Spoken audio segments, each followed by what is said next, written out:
Hello दोस्तों, क्या हाल चाल। हम लोग यहाँ पर क्वेश्चंस कर रहे थे, तो आज नंबर है यहाँ पर थर्मोडायनेमिक्स के क्वेश्चंस करने का।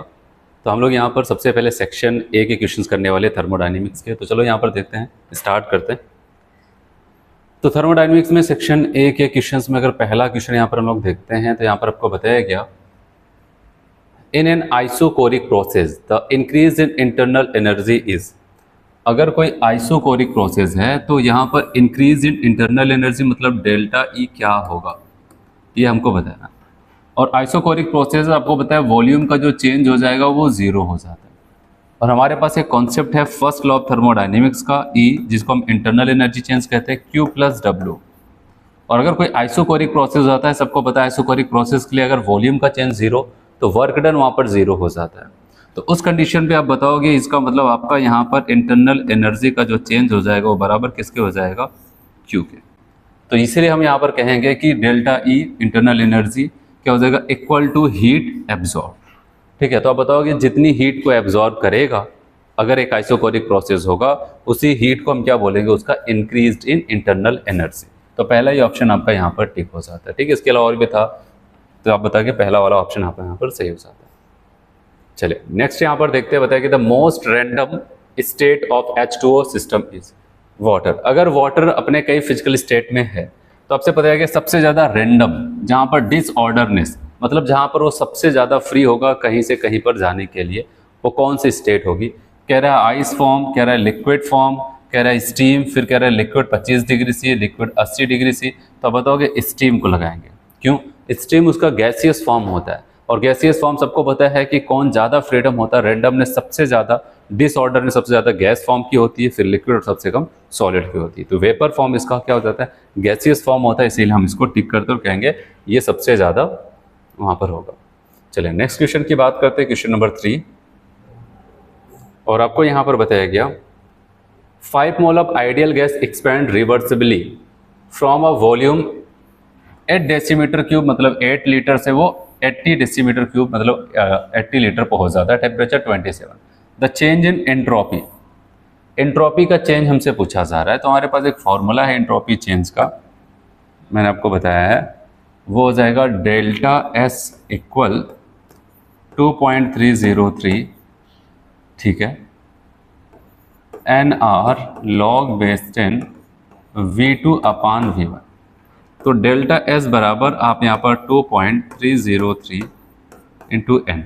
एन आपको यहाँ पर क्वेश्चन बताया कितने मोल की बात कर रहा है, 5 मोल, 5 इंटू, याद रखना सारे आंसर यहाँ पर जूल पर केल्विन जूल, और जूल के साथ आर की वैल्यू अगर हम लिखते हैं तो 8.3 के आसपास, इंटू अब बताओ कि लॉग बेस 10। V2 की वैल्यू क्या है, यहाँ पर वॉल्यूम फाइनली हो जाता है 80, V2 मतलब फाइनल वॉल्यूम 80 अपान 8, ये कैंसिल हो जाएगा, log 10 आ जाएगा। और उसके बाद अब यहाँ पर इसको देखते हैं, इसको सॉल्व करेंगे, डेल्टा एस बराबर बताएंगे 2.303 इंटू 5 8.3, ठीक है, और log 10 की वैल्यू यहाँ पर, ठीक है। तो अब आप इसको सॉल्व करते हैं तो लगभग ये आपका 5 10 और 10 है 80 85 के आसपास का आएगा, बताओ कि 95 पॉइंट इतना। और याद रहे कि इसमें आंसर आएगा हमारा पॉजिटिव में आएगा, ठीक है। तो आप बताओ कि थर्ड वाले में आपका जो यहाँ पर हो जाएगा सी वाला टिक हो जाएगा, ठीक है। आप उनको मल्टीप्लाई करते हैं, आपका इतना हो जाता है। चलिए अगला क्वेश्चन देखते हैं यहाँ पर, the value of delta G for a process H2O solid से H2O लिक्विड में जा रहा है 1 atm, जबकि यहाँ पर टेम्परेचर 260 केल्विन है। तो पूछा गया डेल्टा जी की वैल्यू क्या होगी, और आपको पता है डेल्टा जी की वैल्यू से हम बता सकते हैं प्रोसेस स्पॉन्टेनियस की नॉन स्पॉन्टेनियस। डेल्टा जी की वैल्यू अगर पॉजिटिव तो नॉन स्पॉन्टेनियस मतलब होना नहीं चाह रहा है, अगर नेगेटिव है तो वो स्पॉन्टेनियस, अगर जीरो आ जाए मतलब इक्विलिब्रियम पे। तो सवाल आता है आपको क्या लगता है, वाटर सॉलिड से लिक्विड फॉर्म में वो भी इतने टेम्परेचर और प्रेशर पे जाना चाहेगा कि नहीं। अगर जाना चाहेगा तो डेल्टा जी की वैल्यू नेगेटिव आनी चाहिए, लेस देन 0, क्योंकि वो स्पॉन्टेनियस को बताएगा। अगर नहीं जाना चाह रहा है तो इसका मतलब क्या हो जाएगा, ग्रेटर देन 0 पॉजिटिव, इसका मतलब कि नॉन स्पॉन्टेनियस होगा। तो इस क्वेश्चन में देखो सॉलिड जा रहा है लिक्विड और आपको टेम्परेचर दिया जा रहा है, लेकिन याद रखना आपको बताया है कि वाटर का जो फ्रीजिंग पॉइंट हो जाता है वो 0 डिग्री से, और 0 डिग्री से अगर केल्विन में बदलेंगे 373, और 373 पे क्या हो जाता है कि आपको सॉलिड और लिक्विड एक दूसरे के साथ इक्विलिब्रियम पे मिलता है, क्योंकि 0 डिग्री से पे आपको आइस फॉर्म भी देखने को मिलता है वाटर का, और लिक्विड फॉर्म भी देखने को मिलता है। अगर दोनों एग्जिस्ट कर रहे हो 273 पे, लेकिन आपको पता है 260 है, उससे भी का मतलब 0 के नीचे टेम्परेचर है। इस टेम्परेचर का मतलब क्या हो जाएगा बताओगे? Less than 0 degree C. 0 degree से कम टेम्परेचर की बात कर रहा हूँ। बताओ 0 डिग्री की अगर हम नीचे हैं, माइनस में हैं, तो वाटर से पूछो किस फॉर्म में रहना पसंद करेगा, सॉलिड की लिक्विड? आप बताओगे सॉलिड फॉर्म में। मतलब इस टेम्परेचर पे वो इसी फॉर्म में रहना पसंद करेगा, लेकिन हम उसको इसमें कन्वर्ट कर रहे हैं, मतलब खुद से जाना नहीं चाह रहे, उसको जबरदस्ती भेजा जा रहा है। ये एक नॉन स्पॉन्टेनियस प्रोसेस होगा, और नॉन स्पॉन्टेनियस प्रोसेस के लिए डेल्टा जी की वैल्यू ग्रेटर देन 0 होगी। आया समझ में? अगर यहाँ पर 0 डिग्री सी से ऊपर होता, याद रखना, अगर क्या हो जाता है कि 273 बोलता, तो यहाँ पर डेल्टा जी हमारा क्या हो जाता है, आपको पता है 0। अगर लेस देन 273 होता, तो वहां पर डेल्टा जी आपका क्या हो जाएगा पता है? Greater than 0। अगर ग्रेटर देन 273 होता, क्योंकि ये इसका यहाँ पर क्या हो जाता है? फ्रीजिंग पॉइंट है, ठीक है। अगर इससे ज़्यादा हो जाएगा, मतलब हाई टेम्परेचर पे है, 0 के ऊपर टेम्परेचर पे, तो आपको पता है लिक्विड फॉर्म में ही जाना पसंद करेगा, और जाना पसंद करेगा डेल्टा जी लेस देन 0। और ये आपको पता है इस वाले कंडीशन से फॉलो कर रहा है, लेस देन 273 केल्विन, तो आप बताओगे ग्रेटर देन 0 हो जाएगा। चलिए अगला क्वेश्चन देखते हैं यहाँ पर।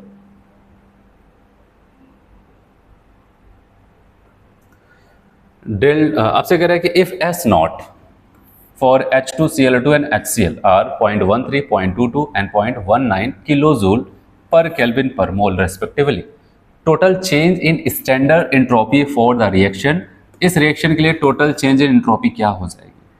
ठीक है।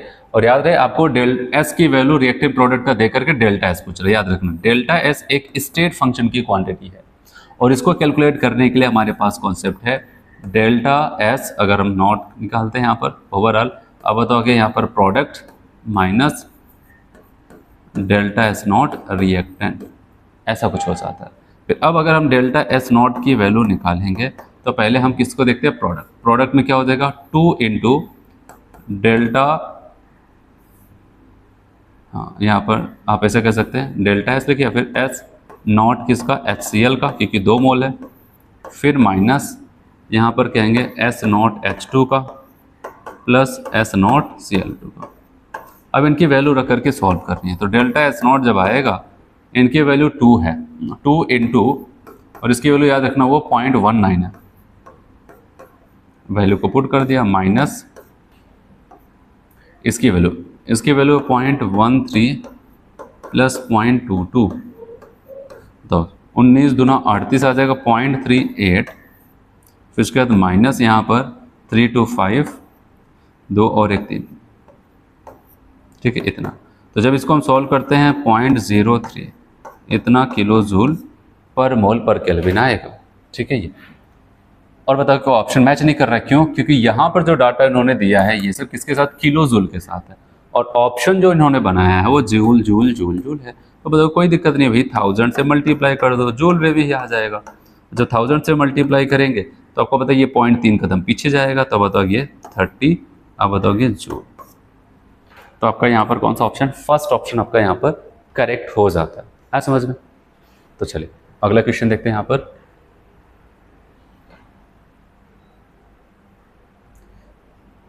नेक्स्ट क्वेश्चन में आपको यहां पर यह कहता है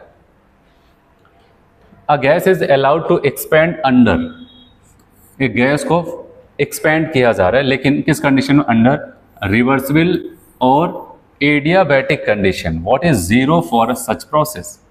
क्या वहां पर 0 हो जाएगा? याद रखना एडियाबैटिक प्रोसेस हो रहा है और एक्सपेंड कर रहा है, फैल रहा है, तो क्या वहां पर होगा? कौन सी चीज यहां पर 0 होगी?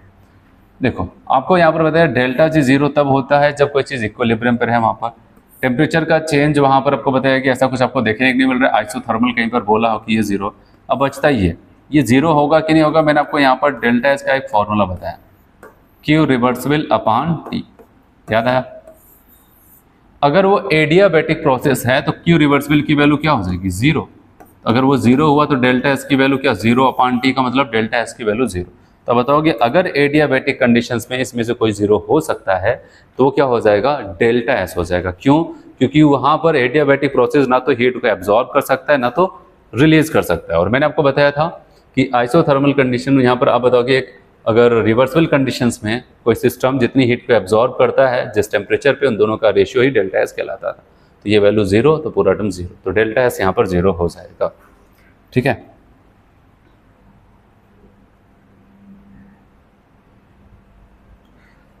The spontaneous nature of a reaction is impossible if. कौन सी ऐसी कंडीशन है जहां पर आपको लग रहा है कि यहां पर तो कभी भी क्या हो जाता है, यहां पर स्पॉन्टेनियस हो ही नहीं सकता, मतलब डेल्टा जी की वैल्यू लेस देन 0 हो ही नहीं सकता। कहां पर, कौन सी कंडीशन पे?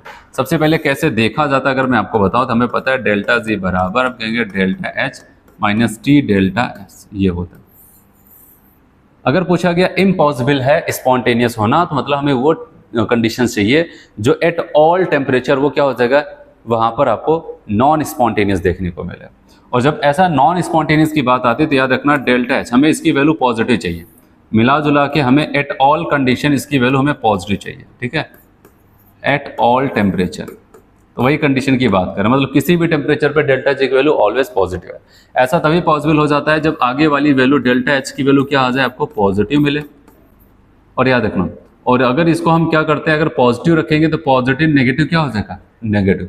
अगर आगे वाला हिस्सा कुछ और फिर माइनस से मल्टीप्लाई करने के बाद ये वाला हिस्सा कुछ और साइन के साथ है, तब तो नहीं होगा, तब तो वहां पर कंडीशंस बची रहेगी वहां पर स्पॉन्टेनियस होने की।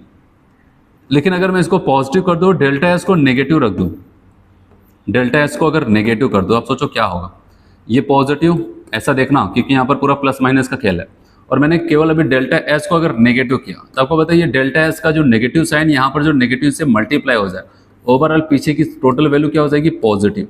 तो ये पॉजिटिव, ये पॉजिटिव, और आपको पता है इनको जब हम जोड़ेंगे तो एट ऑल टेम्परेचर वो क्या हो जाएगा, नॉन स्पॉन्टेनियस होगा। इसीलिए याद रखना कि इस कंडीशंस के लिए अगर कभी ऐसा पूछा जाए कौन सी ऐसी कंडीशन है जहाँ पर डेल्टा एच और डेल्टा एस की, जहाँ पर कोई भी टेम्परेचर ज़्यादा कर दो कम कर दो लेकिन ऑलवेज वहाँ पर क्या हो जाएगा, वो नॉन स्पॉन्टेनियस आएगा, तो ये होगा डेल्टा एच पॉजिटिव कर दो और डेल्टा एस को नेगेटिव कर दो। चलो, इसमें कह रहा है डेल्टा एच को पॉजिटिव, कह रहे दोनों को पॉजिटिव नहीं, कह रहे इनको नेगेटिव कर दो नहीं, कह रहे इनको नेगेटिव करके इनको पॉजिटिव नहीं। अब बताओगे ये वाला डेल्टा एच को पॉजिटिव कर दो, डेल्टा एस को नेगेटिव कर दो, तभी हो सकता है। इसके अलावा और कोई कंडीशंस देंगे, ठीक है, तो उसमें स्पॉन्टेनियस होने की पॉसिबिलिटीज बनी होगी इसमें, लेकिन कुछ भी कर डालो कोई भी टेम्परेचर कुछ नहीं होने वाला, नॉन स्पॉन्टेनियस। तो अगला क्वेश्चन कह रहा था temperature at which the reaction Ag2O solid Ag2 to Ag और half O2 is at equilibrium is given. Delta H की वैल्यू आपको बताया गया इतना और यहाँ पर डेल्टा एस इतना है। कह रहा है किस टेम्परेचर पे आपको यहाँ पर इक्विलिब्रियम पे देखने को मिलेगा। तो मैं आपको बताऊँ इक्विलिब्रियम का टर्म यूज करने का मतलब उनका क्या था, मैं आपको यहाँ पर बता दूँ। एट इक्विलिब्रियम आपको पता क्या होगा, डेल्टा जी की वैल्यू 0 और हमारे पास एक फॉर्मूला है डेल्टा जी बराबर delta H minus T delta S. अगर ये 0 हो गए तो डेल्टा एच बराबर क्या आ जाएगा, टी डेल्टा एस, और तो टी बराबर आ जाएगा आपको पता है delta H minus delta S. ये पूछा जा रहा है और यहाँ पर आप बताओगे ये आ जाता है, यही आपके बॉइलिंग पॉइंट्स को बताएगा। तो डेल्टा एच की अगर बात करते हैं तो डेल्टा एच क्वेश्चन में दिया है, ठीक है, किलो जूल के साथ 30.5। डेल्टा एस भी दिया है 0.006। अच्छी बात ये भी, क्योंकि कभी भी डेल्टा एच और डेल्टा एस की वैल्यू को रखना यूनिट पे ज़रूर ध्यान देना कि यहाँ पर तो दोनों की यूनिट सेम दे दिया, लेकिन ज़्यादातर केसेस में दोनों की यूनिट सेम नहीं देता। याद रखना यहाँ पर आपको दिया है 30.5 और डेल्टा एस की वैल्यू 0.066। जब इसको हम सॉल्व करते हैं तो ये वैल्यू आपका यहाँ पर 462 पॉइंट समथिंग करके आ जाएगा 12। ठीक है, ये आपको यहाँ पर सॉल्व करना है। तो 8 नंबर वाले क्वेश्चंस में आपका यहाँ पर पहला वाला ऑप्शन ठीक हो जाता है। ठीक है, तो आपको समझ में आया इक्विलिब्रियम बोलने का मतलब डेल्टा एच डेल्टा एस देने का मतलब ये वाला फॉर्मूला लगा देना। अगला क्वेश्चन आपको कहता है which represent an exothermic reaction. ये क्वेश्चन यहाँ पर देखो, विच रिप्रेजेंट एक्सोथर्मिक। एक्सोथर्मिक का नाम सुनते हैं आपके माइंड में आ गया कि हमें पता है डेल्टा एच की वैल्यू क्या होनी चाहिए, नेगेटिव होनी चाहिए, एक्सोथर्मिक। अब देखना होता क्या, अब यहाँ पर इस रिएक्शन को 2HgO यहाँ पर इतनी हीट को जोड़ा गया, और याद रखना है जो हीट यहाँ पर जोड़ी गई अगर इसको हम यहाँ पर लिखते हैं, यहाँ ना लिख करके यहाँ पर लिखते हैं, तो यहाँ पर उतनी ही वैल्यू को हम यहाँ पर घटाते हैं 180 किलो जूल। तो आपको क्या लगता है ये क्या होगा, एक्सो होगा कि नहीं होगा? नहीं। याद रखना है इस बात का कि अगर रिएक्शंस में हीट को घटाया गया है तो डेल्टा एच की वैल्यू अगर यहाँ पर जितना माइनस किया गया उतना ही प्लस के साथ डेल्टा एच की वैल्यू होगा। ये केवल हीट को बता रहा है और ये हीट चेंज को बताता है। और जो मैंने आपको बताया क्या वैल्यू नेगेटिव होती है एक्सोथर्मिक की, हीट चेंज या फिर एंथैल्पी चेंज जो कहते हैं, ये रिएक्शन में हीट को बता रहा है कि प्रोडक्ट और रिएक्टेंट साइड अगर हीट को भी आप बैलेंस करना चाहते हो तो प्रोडक्ट में इतनी हीट को घटा दो। और प्रोडक्ट में हीट घटाने का मतलब प्रोडक्ट की एनर्जी ज्यादा थी, और कहाँ पर प्रोडक्ट की एनर्जी ज्यादा होती है? एंडोथर्मिक में। तो इसलिए इसकी एनर्जी को घटाएंगे तब रिएक्टेंट के बराबर होगा। तो हमने कहा माइनस डेल्टा एच लिखा था, क्यों लिखा था यहाँ पर 180 किलो जूल, हमने कहा डेल्टा एच लिखेंगे वही सेम वैल्यू प्लस में आ जाएगी। अगली रिएक्शन देखो, फिर से NO2 कार्बन से कार्बन मोनोक्साइड लिख रहा है, यहाँ पर इतनी हीट को घटाया गया। जब इसका डेल्टा एच आप लिखोगे ना तब बताओगे प्लस 131 किलो जूल, ठीक है, क्योंकि हम डेल्टा एच को देख करके डिसाइड करेंगे। अच्छा, N2O2 2NO बना रहे हैं, डेल्टा ई की वैल्यू चाहे डेल्टा ई बोले डेल्टा एच बोले बात एक ही होता है, ठीक है, क्योंकि एक्सोथर्मिक के लिए delta H delta E minus में ही होगा।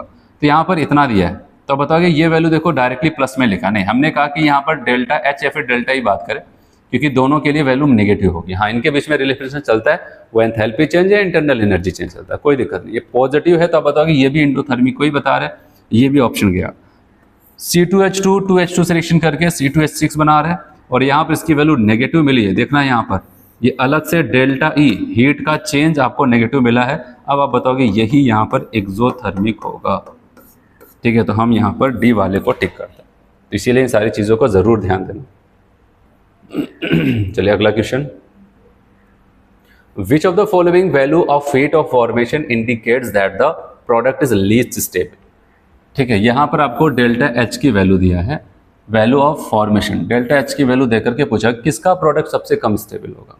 तो याद रखना यहाँ पर दो जगह नेगेटिव साइन का है और दो जगह पॉजिटिव साइन है। अगर नेगेटिव साइन है डेल्टा एच की वैल्यू तो आपको पता है वो एक्सोथर्मिक हो जाता है, और डेल्टा एच की वैल्यू अगर वो पॉजिटिव साइन के साथ है तो एंडोथर्मिक होता है। और एक बात मैं आपको बता दूं, एक एक्सोथर्मिक और एक एंडोथर्मिक के अगर प्रोडक्ट को अगर कंपेयर करें तो याद रखना एक्सोथर्मिक का प्रोडक्ट ज़्यादा स्टेबल होता है। क्यों? क्योंकि एक्सोथर्मिक का जो रिएक्टेंट होता है उसकी एनर्जी ज़्यादा और प्रोडक्ट की एनर्जी कम होती है, जबकि एंडोथर्मिक में रिएक्टेंट की एनर्जी कम, प्रोडक्ट की एनर्जी ज़्यादा। और एक चीज़ हमेशा याद रखना, कोई अगर ज़्यादा एनर्जी के साथ होगा तो उसकी स्टेबिलिटी कम होगी। इसका मतलब कि आपको ध्यान देना, एंडोथर्मिक में जो प्रोडक्ट्स बनेगा, ठीक है, उसकी स्टेबिलिटी कम होगी। तो इसका मतलब दो ऑप्शन यहाँ पर हैं, सी और डी, जो कि एंडोथर्मिक वाले हैं। और तो किसकी एनर्जी कम होगी? जिसके लिए डेल्टा एच की वैल्यू जितना ज़्यादा पॉजिटिव आएगा उसकी स्टेबिलिटी उतनी ज़्यादा कम होती चली जाएगी। तो हम बताएंगे कौन सा ऑप्शन यहाँ पर, डी वाला ऑप्शन यहाँ पर आपका होगा। ठीक है, तो डी वाला ऑप्शन यहाँ पर, जितना ज़्यादा पॉजिटिव याद रखना उतना ज़्यादा उसके प्रोडक्ट की स्टेबिलिटी कम। तो ये कॉन्सेप्ट लगा करके सॉल्व करना था। चलिए इस क्वेश्चन को देखें। H2 + Cl2 2HCl बना रहा है और यहाँ पर देखना इसी में plus Z x kilo joule लिखा गया। जब इसको डेल्टा एच लिखेंगे तो मैंने कहा इस बात को जरूर ध्यान देना, यहाँ पर जोड़ा गया तब ये माइनस एक्स आ जाएगा। यहाँ पर वाई को जोड़ा गया तो यहाँ पर जब लिखेंगे तो डेल्टा एच बराबर क्या हो जाएगा? Minus Y. ठीक है, ऐसा कुछ होता है। ये हीट को प्रोड्यूस कर रहा है, ये आपको बता रहा है, मतलब एक्सोथर्मिक है। Which one of the following statements correct? कौन सा स्टेटमेंट करेक्ट? अब इसमें आपको देखना H2 गैस Cl2 गैस, यहाँ पर HCl गैस बना है, H2 गैस Cl2 गैस, दोनों सेम रिएक्शन, लेकिन यहाँ पर H2 लिक्विड बना। तो अगर हमसे पूछे कौन सी वैल्यू ज़्यादा होगी, यहाँ पर माइनस और आपको दिखा रहे हैं कि हीट इवॉल्व हो रही है, तो कौन सी हीट ज़्यादा इवॉल्व हो रही है, एक्स वाली की वाई वाली? तो याद रखना जब ये गैस गैस से गैस ही बनाए, गैस गैस से गैस बनाए तो वहाँ पर हीट तो इवॉल्व होगी लेकिन कम होगी। लेकिन आपको पता है गैस गैस से गैस बनाए होंगे फिर उसके बाद लिक्विड बना डाले। तो याद रखना किसी गैस को अगर लिक्विड में लेके जाओ, गैस को अगर लिक्विड में लेके जाते हो तो वहाँ पर और ज़्यादा हीट इवॉल्व कराना पड़ता है, मतलब उसको हम कंडेंस करा रहे हैं।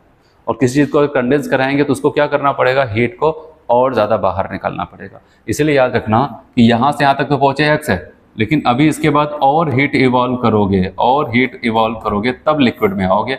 इसलिए लिक्विड में आने पर ज़्यादा हीट मिलेगा इन कंपेरिजन टू अगर वो गैस पे ही रुक जाए। तो इसीलिए याद रखना क्या बताओगे? y is greater then x, तो y is greater then x, हम b वाले को टिक करेंगे। आए समझ में? क्यों? फिजिकल स्टेट, क्योंकि फिजिकल स्टेट बहुत मायने रखता है। ये गैस गैस रिएक्शन करके ऊपर गैस में ही रह गए, HCl बना करके। लेकिन कहा गया नहीं, अगर कहा जाए कि काम करो गैस में रहेगा, अब चलो यहाँ पर क्या करना है, लिक्विड में जाओ, तो उनको और हीट बाहर निकालनी पड़ेगी, तब धीरे धीरे ठंडे होकर के लिक्विड में आएंगे। और हीट निकालने का मतलब कि ये वाली जो हीट होगी इनसे ज़्यादा होगी, इसलिए y is greater then x।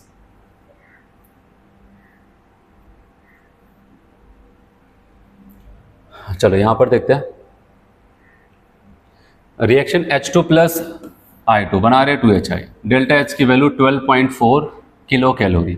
According to this heat of formation of HI, तो HI का हीट ऑफ फॉर्मेशन क्या होगा? और याद रखना, हीट ऑफ फॉर्मेशन का मतलब कोई भी प्रोडक्ट हो वो 1 मोल बने अपने कंस्टिट्यूएंट फॉर्म से।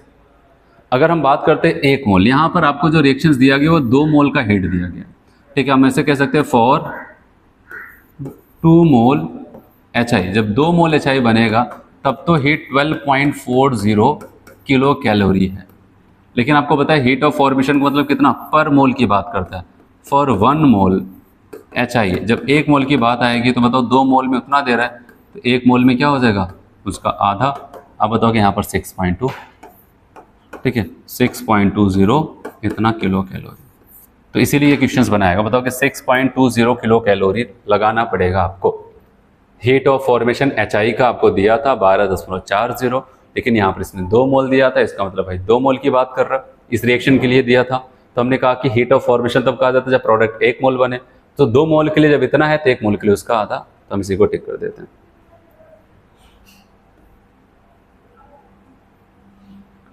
चलो इसको देखते हैं, 13 नंबर का जो क्वेश्चन है, given standard enthalpy of formation of CO, carbon monoxide कितना है, कार्बन डाइऑक्साइड का इतना है, the heat of combustion of 1 mole of graphite Burns. देखो ग्रेफाइट को अगर हम जलाएं, कंबर्शन किसको कहते हैं आपको पता है?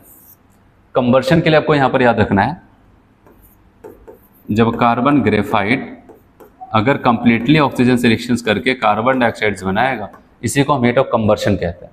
और याद रखना इस दौरान जो एंथैल्पी ऑफ रिएक्शन होगा इसी को एंथैल्पी ऑफ कंबर्शन कहते हैं।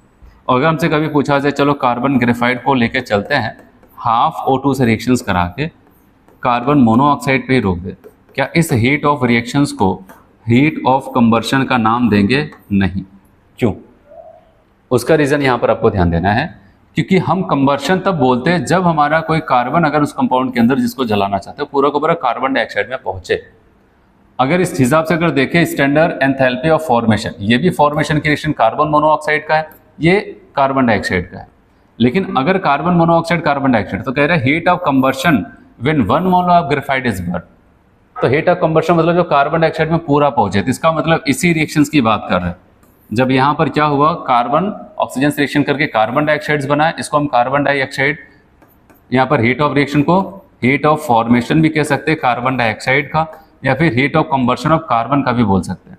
तो ये बात एक ही है। तो इसका मतलब आप क्या कह सकते हैं यहाँ पर कि जो हीट यहाँ पर ग्रेफाइट के कंबर्शन की थी वही आप जो फॉर्मेशन की थी, यहाँ पर कार्बन डाइऑक्साइड के जो फॉर्मेशन की हीट थी वही ग्रेफाइट के कंबर्शन की होगी। तो इसलिए हम यहाँ पर सेम ये वाली वैल्यू टिक करेंगे।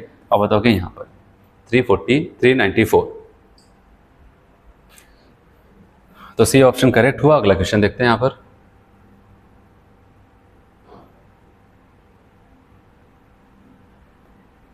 चले enthalpy of formation of C2H6 carbon dioxide and H2O 25 degree से 180 प्रेशर पे 52, 394 और 286 किलो जूल पर मोल है।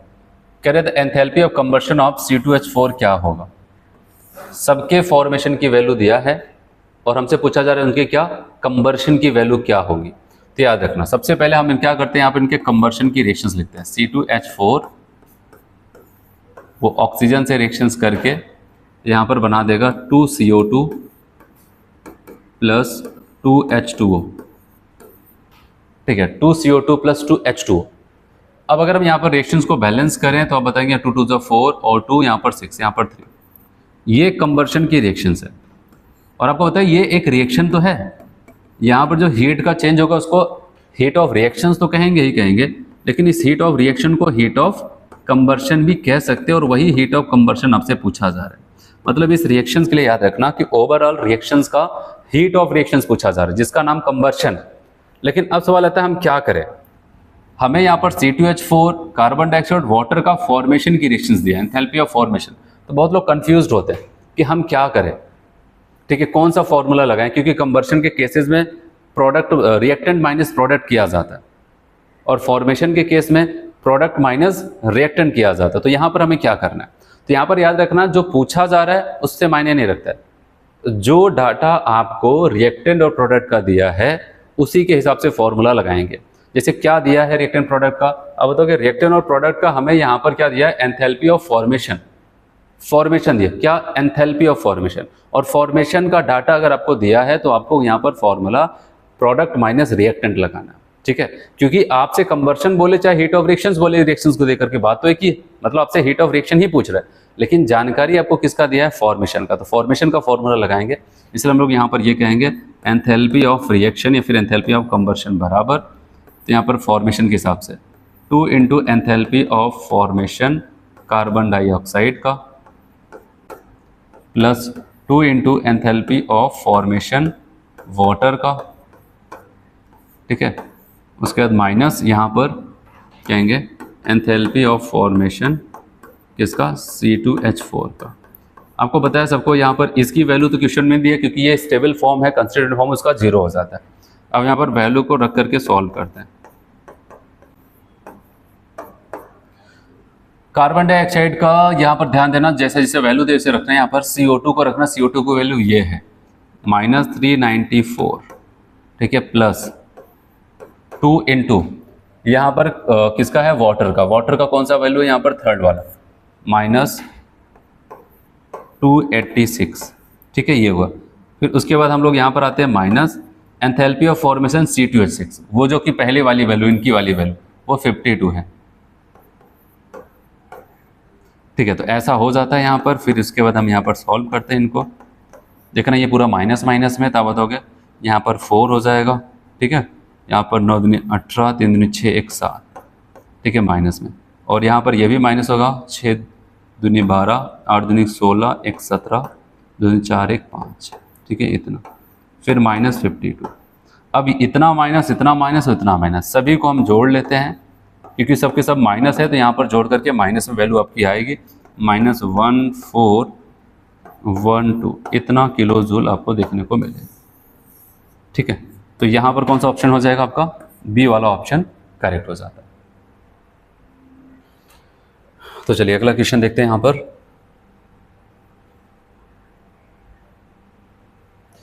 कहता है डेल्टा यू नॉट, जिसको हम कहते हैं इंटरनल एनर्जी का change of combustion of methane is -x kilojoule per mole, the value of delta H is.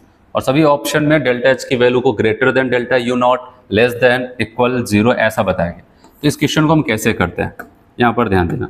इसमें हम क्या करेंगे, ये मेथेन है CH4, ठीक है, इसका हम ऑक्सीडेशन कराते हैं।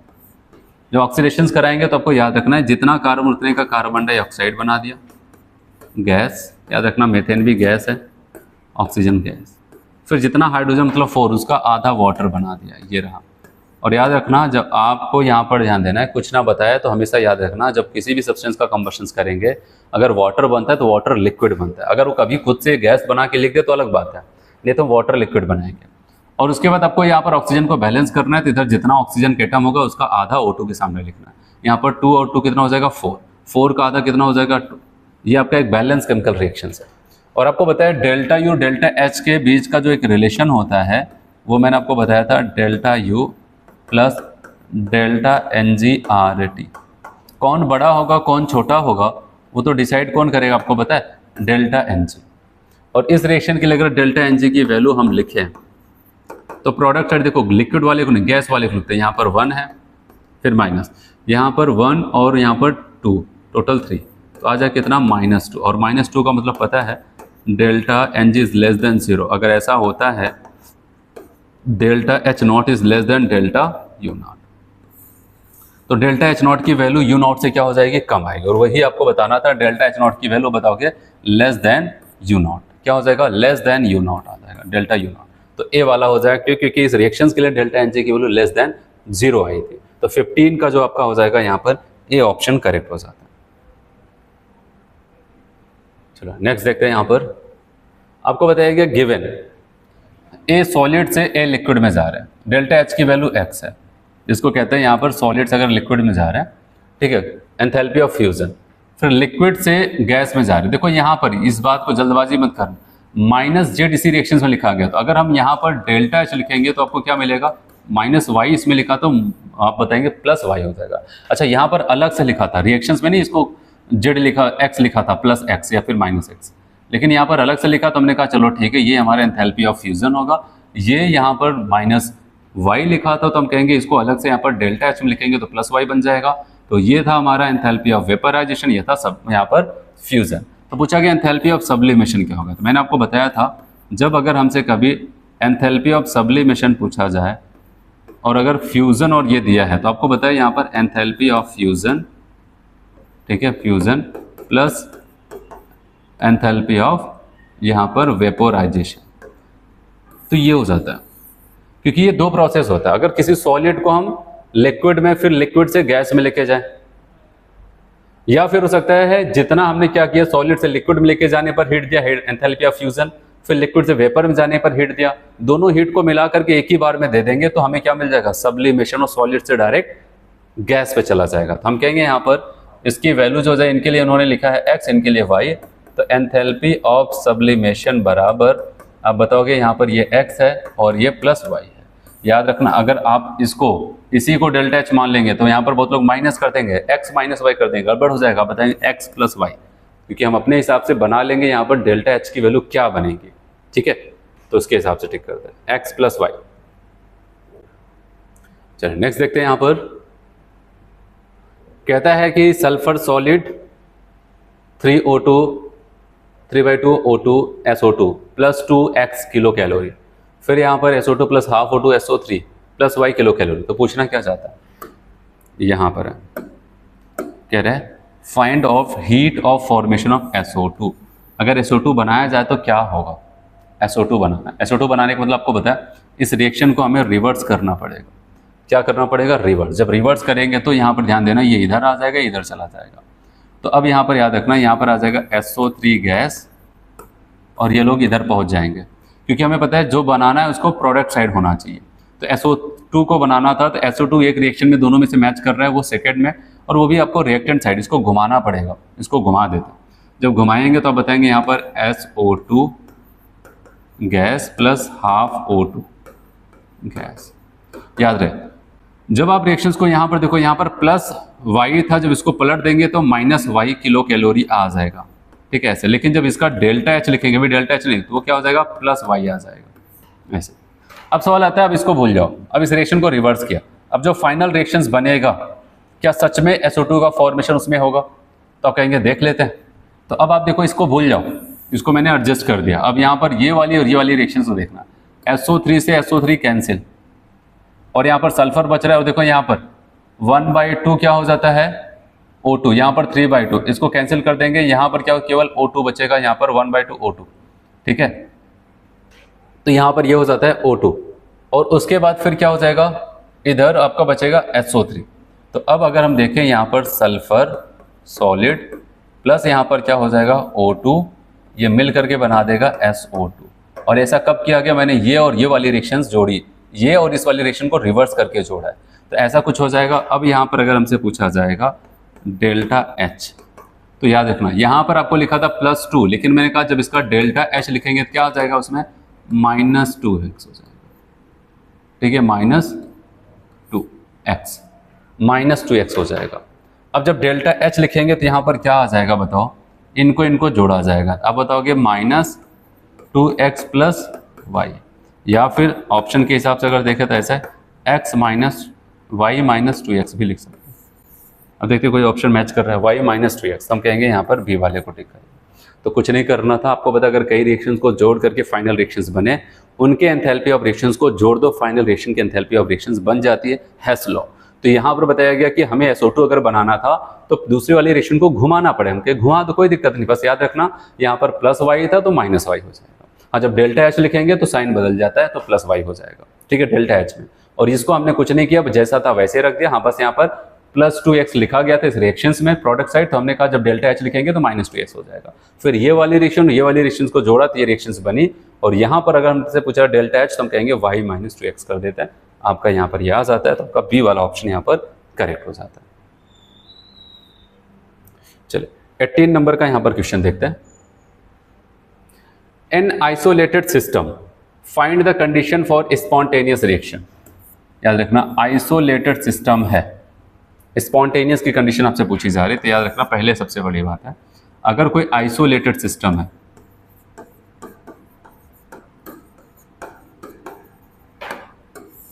आइसोलेटेड सिस्टम होता है तो याद रखना वहां पर Q की वैल्यू क्या आ जाएगी, 0।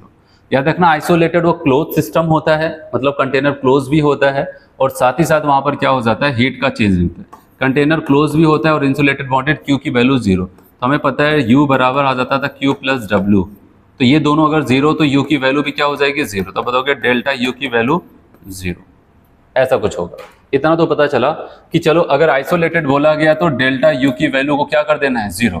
Find out condition for spontaneous reaction. Spontaneous reaction के लिए कौन सी कंडीशन बेस्ट होगी? देखो एक वाले ऑप्शन में यहाँ पर आपको 0 कहा गया, अगर 0 है, ठीक है, ये तो 0 हो गया। दो ही ऑप्शन में यहाँ पर डेल्टा U को 0 किया गया है, और आपको पता है कि अगर स्पॉन्टेनियस है तो वहाँ पर अब डेल्टा S और डेल्टा G 0 थोड़ी ना होगा। अगर इसको 0 कर दोगे तब वहाँ पर क्या हो जाएगा, तो इक्विलिब्रियम पे आ जाएगा। तो ये कंडीशंस गई। अब यहाँ पर आते हैं, अब बताओगे अगर हम चाहते हैं कि कोई भी सिस्टम स्पॉन्टेनियस हो तो यहाँ पर तो आप बताओगे एंट्रोपी उसकी इंक्रीज कर रही है, ऐसा बताया गया, और डेल्टा G0 की वैल्यू क्या होनी चाहिए, <0। तो आप बताओगे कि सबसे पहले मेन पॉइंट ये पकड़ना था डेल्टा U को, तो डेल्टा U 0 होना चाहिए। तो उसके बाद आप देखेंगे और क्या कंडीशन मैच कर, जैसे यहाँ पर 0 था दो ऑप्शंस में, लेकिन यहाँ पर इनको 0 कर दिया नहीं। आपको पता है स्पॉन्टेनियस के लिए डेल्टा G की वैल्यू क्या होनी चाहिए, <0 होनी चाहिए, नेगेटिव होनी चाहिए। तो बताओगे इसके लिए सबसे बेस्ट ऑप्शन आपका ये होगा, एंट्रोपी इंक्रीज कर रही है और डेल्टा G की वैल्यू नेगेटिव है, तो हम सी वाले को टिक करेंगे, और ये वाली पॉसिबिलिटीज बी और डी तो हो गई नहीं। For adiabatic process which is correct. Adiabatic process के लिए क्या करेक्ट होगा, आपको बताया यहाँ पर हीट का आदान प्रदान 0, ये 0 नहीं। अब बताओगे यहाँ पर क्या हो जाता है कि अब बताओगे यहाँ पर आपका सी वाली वैल्यू 0 हो जाती है। अगर एडियाबैटिक प्रोसेस है तो अब बताओगे वहाँ पर सी की वैल्यू 0 हो जाती है। अच्छा अगर एडियाबैटिक रिवर्सिबल प्रोसेस ऐसा कुछ बोलता तब इसको भी हम कर सकते हैं, लेकिन केवल एडियाबैटिक बोल रहे थे हम कहेंगे केवल हम क्यू की सर। अच्छा QP को 0 नहीं करें, क्योंकि अगर कांस्टेंट प्रेशर की बात करें, कांस्टेंट प्रेशर को इसको हम डेल्टा H बोल देते हैं, ठीक है, तो वो 0 नहीं होगा। लेकिन यहाँ पर केवल Q की बात कर रहे हैं, तो बताओगे हम इसको 0 कर देते क्योंकि एडियाबैटिक है यहाँ पर, तो इसकी वैल्यू 0 हो जाएगी।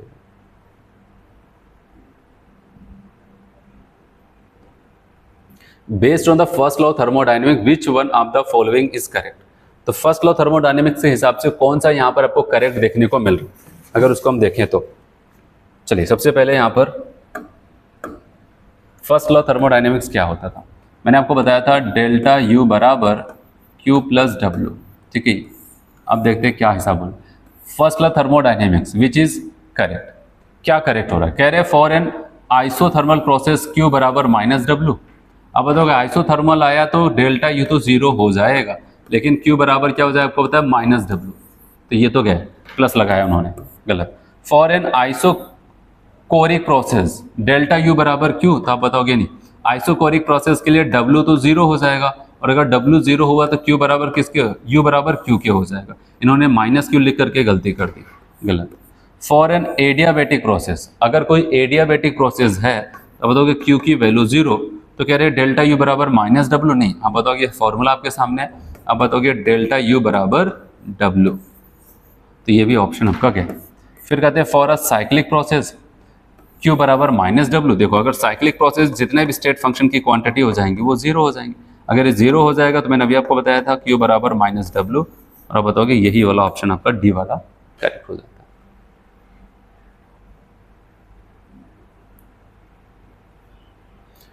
An ideal gas expand isothermally, ideal gas expand करो वो भी आइसोथर्मली, इस बात का ध्यान रहे। और टेम्परेचर फ्रॉम कह रहे 10⁻³ मीटर क्यूब से 10⁻² मीटर क्यूब।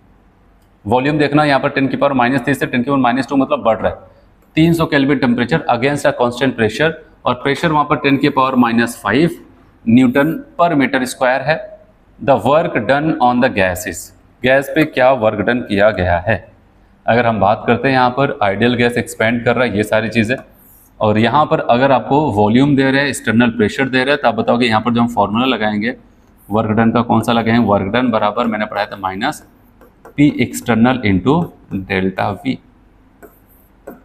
पी एक्सटर्नल की वैल्यू वही 10 की पावर माइनस 10 की power 5 into V final. V को हम डेल्टा वी को कैसे लिखते हैं, फाइनल वॉल्यूम माइनस इनिशियल, ये फाइनल है वो वॉल्यूम इनिशियल है।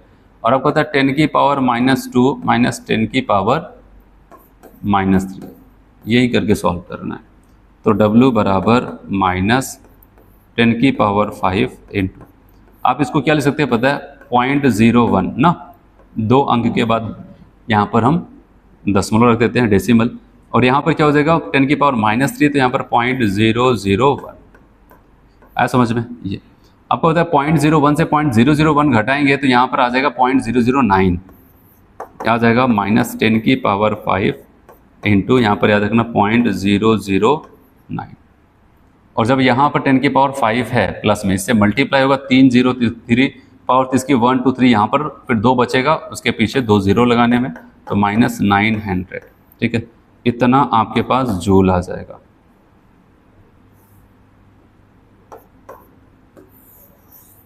ठीक है, क्योंकि न्यूटन पर मीटर स्क्वायर दिया था ना यहाँ पर पी की वैल्यू, तो हम जूल के साथ लिखेंगे। तो हमारा यहाँ पर कौन सा ऑप्शन, बी वाला ऑप्शन आपका सही हो जाएगा, माइनस 900 जूल। ठीक है, 21st का आपका यहाँ पर सेकंड सही हो जाएगा।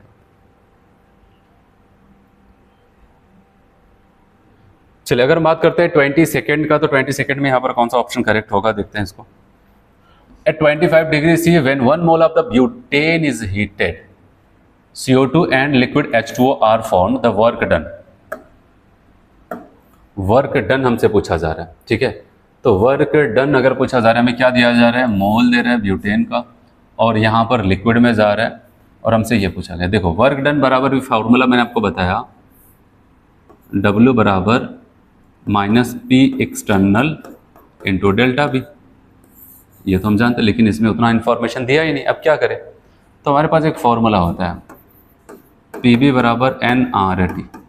अगर P external delta V, P delta V की जहाँ पर लिखना चाहे डेल्टा NG RT लिख सकते हैं। ठीक है, क्यों, आपको बताइए यहाँ पर जो T है वो अगर हम देखते हैं यहाँ पर 25 डिग्री से फिक्स है, तो डेल्टा NG RT यहाँ पर रोल प्ले करेगा। मतलब इस फॉर्मूले को अगर हम लिखना चाहें, W बराबर माइनस यहाँ पर याद रखना delta NG R into T,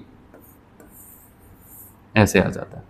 ठीक है, जहाँ माइनस पी एक्सटर्नल डेल्टा भी लिखते हैं तो वहाँ पर माइनस डेल्टा NG RT भी लिख सकते हैं।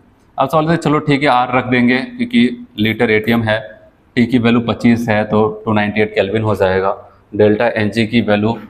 अब क्या करना, 1 मोल ब्यूटेन है, तो ऐसे नहीं यहाँ पर 1 लिख दिया, डेल्टा NG मतलब आपको डिफरेंस चाहिए, तो ब्यूटेन का मतलब आ जाएगा C4H10। याद रखना ये गैस होता है। ठीक है, 4 कार्बन था। फिर इसके बाद ऑक्सीजन से रिएक्शंस कराएंगे, तो मैंने आपको बताया जितना कार्बन उतने का carbon dioxide, 4 CO2 gas plus यहाँ पर 5 H2O गैस, सॉरी यहाँ पर सबसे मेन यही पॉइंट था, 5 H2O लिक्विड में जाएगा। जब आपको खुद कंबर्शन की रिएक्शंस लिखनी है और डेल्टा NG जरूरी है, तो इस बात को कभी गलती मत करना कि कार्बन डाइऑक्साइड गैस में जाएगा और हाइड्रोजन H2O वाटर में लिक्विड में जाएगा। अब इसको बैलेंस्ड करते हैं। अब बताओगे 4 दूनी 8 5 13, 13 का आधा यहाँ पर क्या हो जाएगा 13.2, या फिर लिख देते हैं इसे 6.5 ना, 6.5।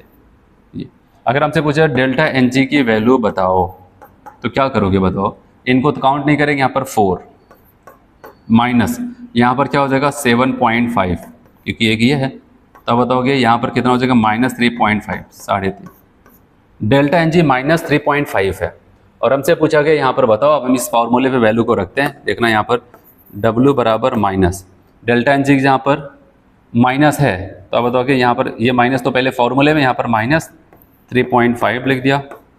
R की वैल्यू आप लिखेंगे 0.082 T, इसको आप इतना कन्वर्ट कर सकते हैं ना, 298 केल्विन आ जाएगा, 273 जोड़ 298। आपको पता है माइनस माइनस क्या हो जाएगा प्लस, तो आप बताएंगे 3.5 इंटू 0.082 इंटू 298, इनको मल्टीप्लाई कर देंगे तो आपका आंसर लगभग 85.6 लीटर एटीएम के आसपास आ जाएगा। ये करना था मैं। ठीक है,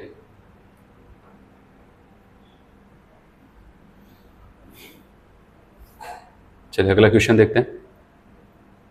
23 फॉर आइसोथर्मल एक्सपेंशन, ऐसे पॉइंट को नोटिस करते चलना। आइसोथर्मल ठीक है, एक्सपेंशन आइडियल गैस, एक आइडियल गैस है। Is correct combination for the thermodynamics parameter is, isothermal सुनते अगर कोई जीरो होगा तो वो डेल्टा यू होगा, ठीक है। और याद रखना अगर यहाँ पर डेल्टा एच की बात आती है, आइडियल गैस के लिए मैंने कहा था आइसोथर्मल कंडीशन में डेल्टा एच की वैल्यू, सब कुछ नोट्स में आपको बताया, ठीक है, डेल्टा एच की वैल्यू भी जीरो हो जाएगी। तो याद रखना इतना तो हमें पता है, लेकिन याद रखना कि आइसोथर्मल चाहे कुछ भी हो, Q की वैल्यू कभी जीरो नहीं होगी, W की वैल्यू जीरो नहीं होगी, ठीक है। आइसोथर्मल कंडीशन भी ये वैल्यू जीरो नहीं होती है। तो कहा गया Q की वैल्यू, डेल्टा U की वैल्यू जीरो, यहाँ तक तो सही है। Q को जीरो कर रहे हैं तो अब बताओगे ऑप्शन कहाँ कैंसिल करो। डेल्टा U जीरो नहीं है, कैंसिल करो। डेल्टा U जीरो है, चलो यहाँ पर चेक कर सकते हैं। Delta Q can not equal to zero, ये भी चल रहा है। W को इन्होंने जीरो किया, ऐसा नहीं है, गलत करो। फिर डेल्टा U जीरो है, ठीक है। Q can not equal to zero, सही है। W can not equal to zero, सही है। और डेल्टा H भी जीरो हो जाएगा, सही है, क्योंकि एक आइडियल गैस के लिए आइसोथर्मल कंडीशन में डेल्टा U और डेल्टा H दोनों जीरो होते हैं। तो बताओ कि डी वाला ऑप्शन यहाँ पर करेक्ट होगा, ठीक है। चलो 24 for the reaction CO plus half O2 CO2 बना रहे हैं, ठीक है। और आपसे पूछा कि कौन सा रिलेशन यहाँ पर सही होगा। आपको पता है इनके रिलेशन के लिए बस एक ही चीज़ जिम्मेदार है, वो डेल्टा NG। ये एक है और ये डेढ़ है, तो 1 माइनस डेढ़ का मतलब 3/2। तो आप बताओगे कितना आ जाएगा, -1/2, हाफ माइनस हाफ मतलब डेल्टा NG लेस देन 0, तो delta H is less than delta E, बस ये रिलेशन है। तो बताओ इस हिसाब से सी वाला ऑप्शन यहाँ पर करेक्ट हो जाएगा, ठीक है। फिजिकल स्टेट ये सब जरूर नोटिस किया करो, कभी कभार यहाँ पर कोई सॉलिड वगैरह लिख दे कोई केमिकल रिएक्शंस में, तो जरूर ध्यान देना, क्योंकि हम केवल गैस का ही लेते हैं। कह रहे which one among the following pair does not represent example of intensive property। सभी ऑप्शन में दो दो लोगों को लिखा गया है। कह रहे इसमें से कौन सा ऐसा जोड़ा है जो इंटेंसिव प्रॉपर्टीज को नहीं रिप्रेजेंट करता है। तो ये आपको पता होना चाहिए। चलो देखो चेक करते हैं यहाँ पर। कह रहे टेम्परेचर और डेंसिटी कौन सा है, आप बताओगे इंटेंसिव प्रॉपर्टीज है, क्योंकि टेम्परेचर, प्रेशर, डेंसिटी ये सब के सब क्या करते हैं, अमाउंट के ऊपर डिपेंड नहीं करते हैं, ठीक है। ये हो जाएगा, साइज के ऊपर डिपेंड नहीं करेंगे। फिर प्रेशर और मोलर वॉल्यूम, याद रखना मोलर वॉल्यूम मतलब एक मोल का, किसी सब्सटेंस के एक मोल का वॉल्यूम हमेशा फिक्स होता है, तो इसका मतलब वो भी क्या हो जाएगा, इंटेंसिव प्रॉपर्टी। और प्रेशर तो इंटेंसिव होता है, ये भी ऑप्शन गया। फिर मोलर हीट कैपेसिटी, ठीक है, किसी भी एक मोल सब्सटेंस के टेम्परेचर को 1 डिग्री से राइज करने के लिए जितना हीट देना पड़ता है, हीट सप्लाई करना पड़ता है, उसको मोलर हीट कैपेसिटी। और मोलर हीट कैपेसिटी याद रखना हमेशा इंटेंसिव प्रॉपर्टी, क्योंकि अगर अमाउंट को फिक्स कर देता है तो इंटेंसिव, डेंसिटी तो होता ही। फिर आता है बचता है एक ऑप्शन लास्ट का, हीट कैपेसिटी और एंथैल्पी। अब बताओगे ये दोनों के दोनों क्या हो जाएंगे, एक्सटेंसिव प्रॉपर्टीज होंगे। जब molar heat capacity specific heat capacity बोलेगा तो इंटेंसिव, केवल हीट कैपेसिटी मतलब अमाउंट फिक्स नहीं कर रहा है, तो कहेंगे छोटा सिस्टम होगा तो कम हीट में 1 डिग्री से इंक्रीज कर देगा, बड़ा होगा तो ज़्यादा हीट देनी पड़ेगी। तो यहाँ पर अमाउंट साइज के ऊपर डिपेंड कर रहा है। तो याद रखना डी वाले को टिक करेंगे, हमें वो करना था जहाँ पर जिस जोड़े में वो इंटेंसिव ना हो, एक्सटेंसिव होता है। बताओगे चाहे एंथैल्पी हो चाहे हीट कैपेसिटी, दोनों एक्सटेंसिव होते हैं, तो डी वाला। चलो अगला, 3 moles of an ideal gas expanded spontaneously into vacuum, the work done। याद रखना दो चीजें, अगर यहाँ पर वैक्यूम बोले कहीं पर भी तो एक्सटर्नल प्रेशर को हम क्या मानेंगे पता है, 0। इसके अलावा कहीं पर क्या हो जाता है, आपसे ऐसा कह दिया जाए फ्री एक्सपेंशन, कहीं पर फ्री एक्सपेंशन का टर्म्स यूज करे तो वहां पर भी याद रखना P एक्सटर्नल की वैल्यू 0। वैक्यूम की बात है P एक्सटर्नल 0, और फ्री एक्सपेंशन की बात करता है फ्री में फैला होता चला जा रहा है, वहां पर प्रेशर इसका मतलब कुछ नहीं है। तो याद रखना यहाँ पर P एक्सटर्नल 0। और वर्क डन का एक फॉर्मूला हम लोग जानते हैं -P external delta V। Delta V तो 0 नहीं हो रहा, लेकिन अगर एक्सटर्नल प्रेशर ही 0 है तो पूरा टर्म्स मिल करके यहाँ पर 0, तो उस कंडीशन में भी वर्क डन क्या हो जाएगा, 0। तो अब बताओगे वर्क डन के इसमें सबसे सही जो हम लगाएंगे वो 0।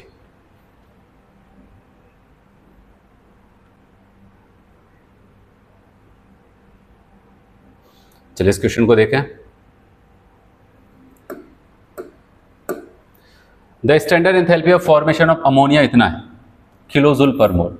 The amount of heat required to decompose 34 gram of ammonia. सबसे पहले मैं आपको बताऊं यहाँ पर अमोनिया के फॉर्मेशन की रिएक्शंस की बात कर रहे हैं, यहाँ पर इतना है, ठीक है। तो हमें पता है जब फॉर्मेशन की रिएक्शन अमोनिया की लिखेंगे हाफ N2 प्लस 3/2 H2 और यहाँ पर आ जाएगा NH3 के।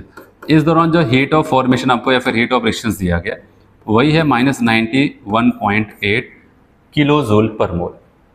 लेकिन क्वेश्चन क्या पूछा जाए, कह रहे हमें डीकम्पोजिशन चाहिए कितना, जब 34 ग्राम अमोनिया को तोड़ा जाए। और याद रखना लेवोसियर लैप्लास ये कहता है कि अगर किसी कंपाउंड्स का हम फॉर्मेशन करते हैं तो जितनी हीट हमें देखने को मिलती है उतनी ही हीट उसके डीकम्पोजिशंस में भी देखने को मिलेगा, बस क्या हो जाएगा, साइन चेंज हो जाता है। अगर इसको हम क्या करते हैं पता है, अगर इसको रिवर्स करके ऐसे लिखेंगे NH3 गैस, अगर ये डिसोसिएट हो डीकम्पोज हो हाफ N2 प्लस 3/2 H2, तो याद रखना यहाँ पर जो एंथैल्पी ऑफ रिएक्शंस आएगी डीकम्पोजिशंस की सेम आएगी 91.8, बस यहाँ पर प्लस आ जाता है। मतलब जब बनता है जितनी हीट इवॉल्व होगी टूटने में ही उतनी हीट हमें देनी पड़ती है, तो ऐसा कुछ यहाँ पर हो जाता है। तो अब आप तो यहाँ पर ऐसा कह सकते हैं कि एंथैल्पी ऑफ डीकम्पोजिशन 91.8 आ जाएगा, जो कि एक ऑप्शन मैच कर रहा है। लेकिन हमें जल्दबाजी नहीं करनी, यहाँ पर कुछ अमाउंट दिया है। ये जो डीकम्पोजिशन का आया वो कितने मोल अमोनिया, 1 मोल अमोनिया। 1 मोल अमोनिया का मतलब मॉलिक्यूलर वेट इसका 17 ग्राम। तो 17 ग्राम को अगर डिकम्पोज करते तब 91.8 है, लेकिन वो कह रहे 34 ग्राम का मतलब 2 मोल की बात कर रहा है। तो 17 ग्राम से आप बताओगे 91.8 है, ठीक है। तो 1 ग्राम से क्या हो जाएगा, अब बताओगे 91.8/17, और कितने ग्राम से कह रहे हैं 34 ग्राम ऑफ अमोनिया। तब बताओगे कि हमने 1 ग्राम का हिसाब लगा दिया अपॉन 17 इंटू क्या हो जाएगा 34, 17 दूनी 34 2, अब बताओगे यहाँ पर 8 दूनी 16, ठीक है, 2 के 2 3, 8 दूनी 16, ठीक है। 163.18 यहाँ पर, अच्छा हाँ 9 दूनी 18, ठीक है 18, यहाँ पर इतना आ जाएगा, ठीक है 183.6 ये ए वाले को हम टिक करेंगे। आया समझ में, 183.6 आ जाएगा। तो याद रखना यहाँ पर आपको एक तो बताया डीकम्पोजिशन, अगर अमाउंट नहीं देता अमोनिया का तो हम 91.8 कह रहे 34 ग्राम, हम कहेंगे ये तो जो हिसाब जो आता है ना वो 1 मोल का 17 ग्राम को डिकम्पोज करने का, यहाँ पर 17 ग्राम बनने का था, 17 ग्राम टूटने का था। फिर 34 ग्राम का मतलब उसके जस्ट डबल की बात करें, आप डायरेक्टली 2 से गुणा कर सकते थे यहाँ पर, या फिर जैसा यूनिटरी मेथड से आप करना चाहे तो कर सकते थे। चलो अगला क्वेश्चन देखते हैं। The enthalpy change accompanying a reaction is called। तो एंथैल्पी चेंज बताया गया किसी रिएक्शंस में अगर होता है उसको क्या बोलते हैं, एंथैल्पी ऑफ रिएक्शन, फिर रिएक्शन एंथैल्पी बोल देते हैं, बस बात खत्म, ठीक है। अगर रिएक्शंस में एंथैल्पी का जो चेंज होता है उसको एंथैल्पी ऑफ रिएक्शंस कहते हैं, या फिर रिएक्शन एंथैल्पी कहते हैं, पहला वाला ही सही हो जाएगा। स्टैंडर्ड एंथैल्पी ऐसा कुछ नहीं, थर्मोकेमिकल ऑप्शन ऐसा कुछ नहीं, बताओगे रिएक्शंस का है तो रिएक्शंस की एंथैल्पी बोला जाएगा।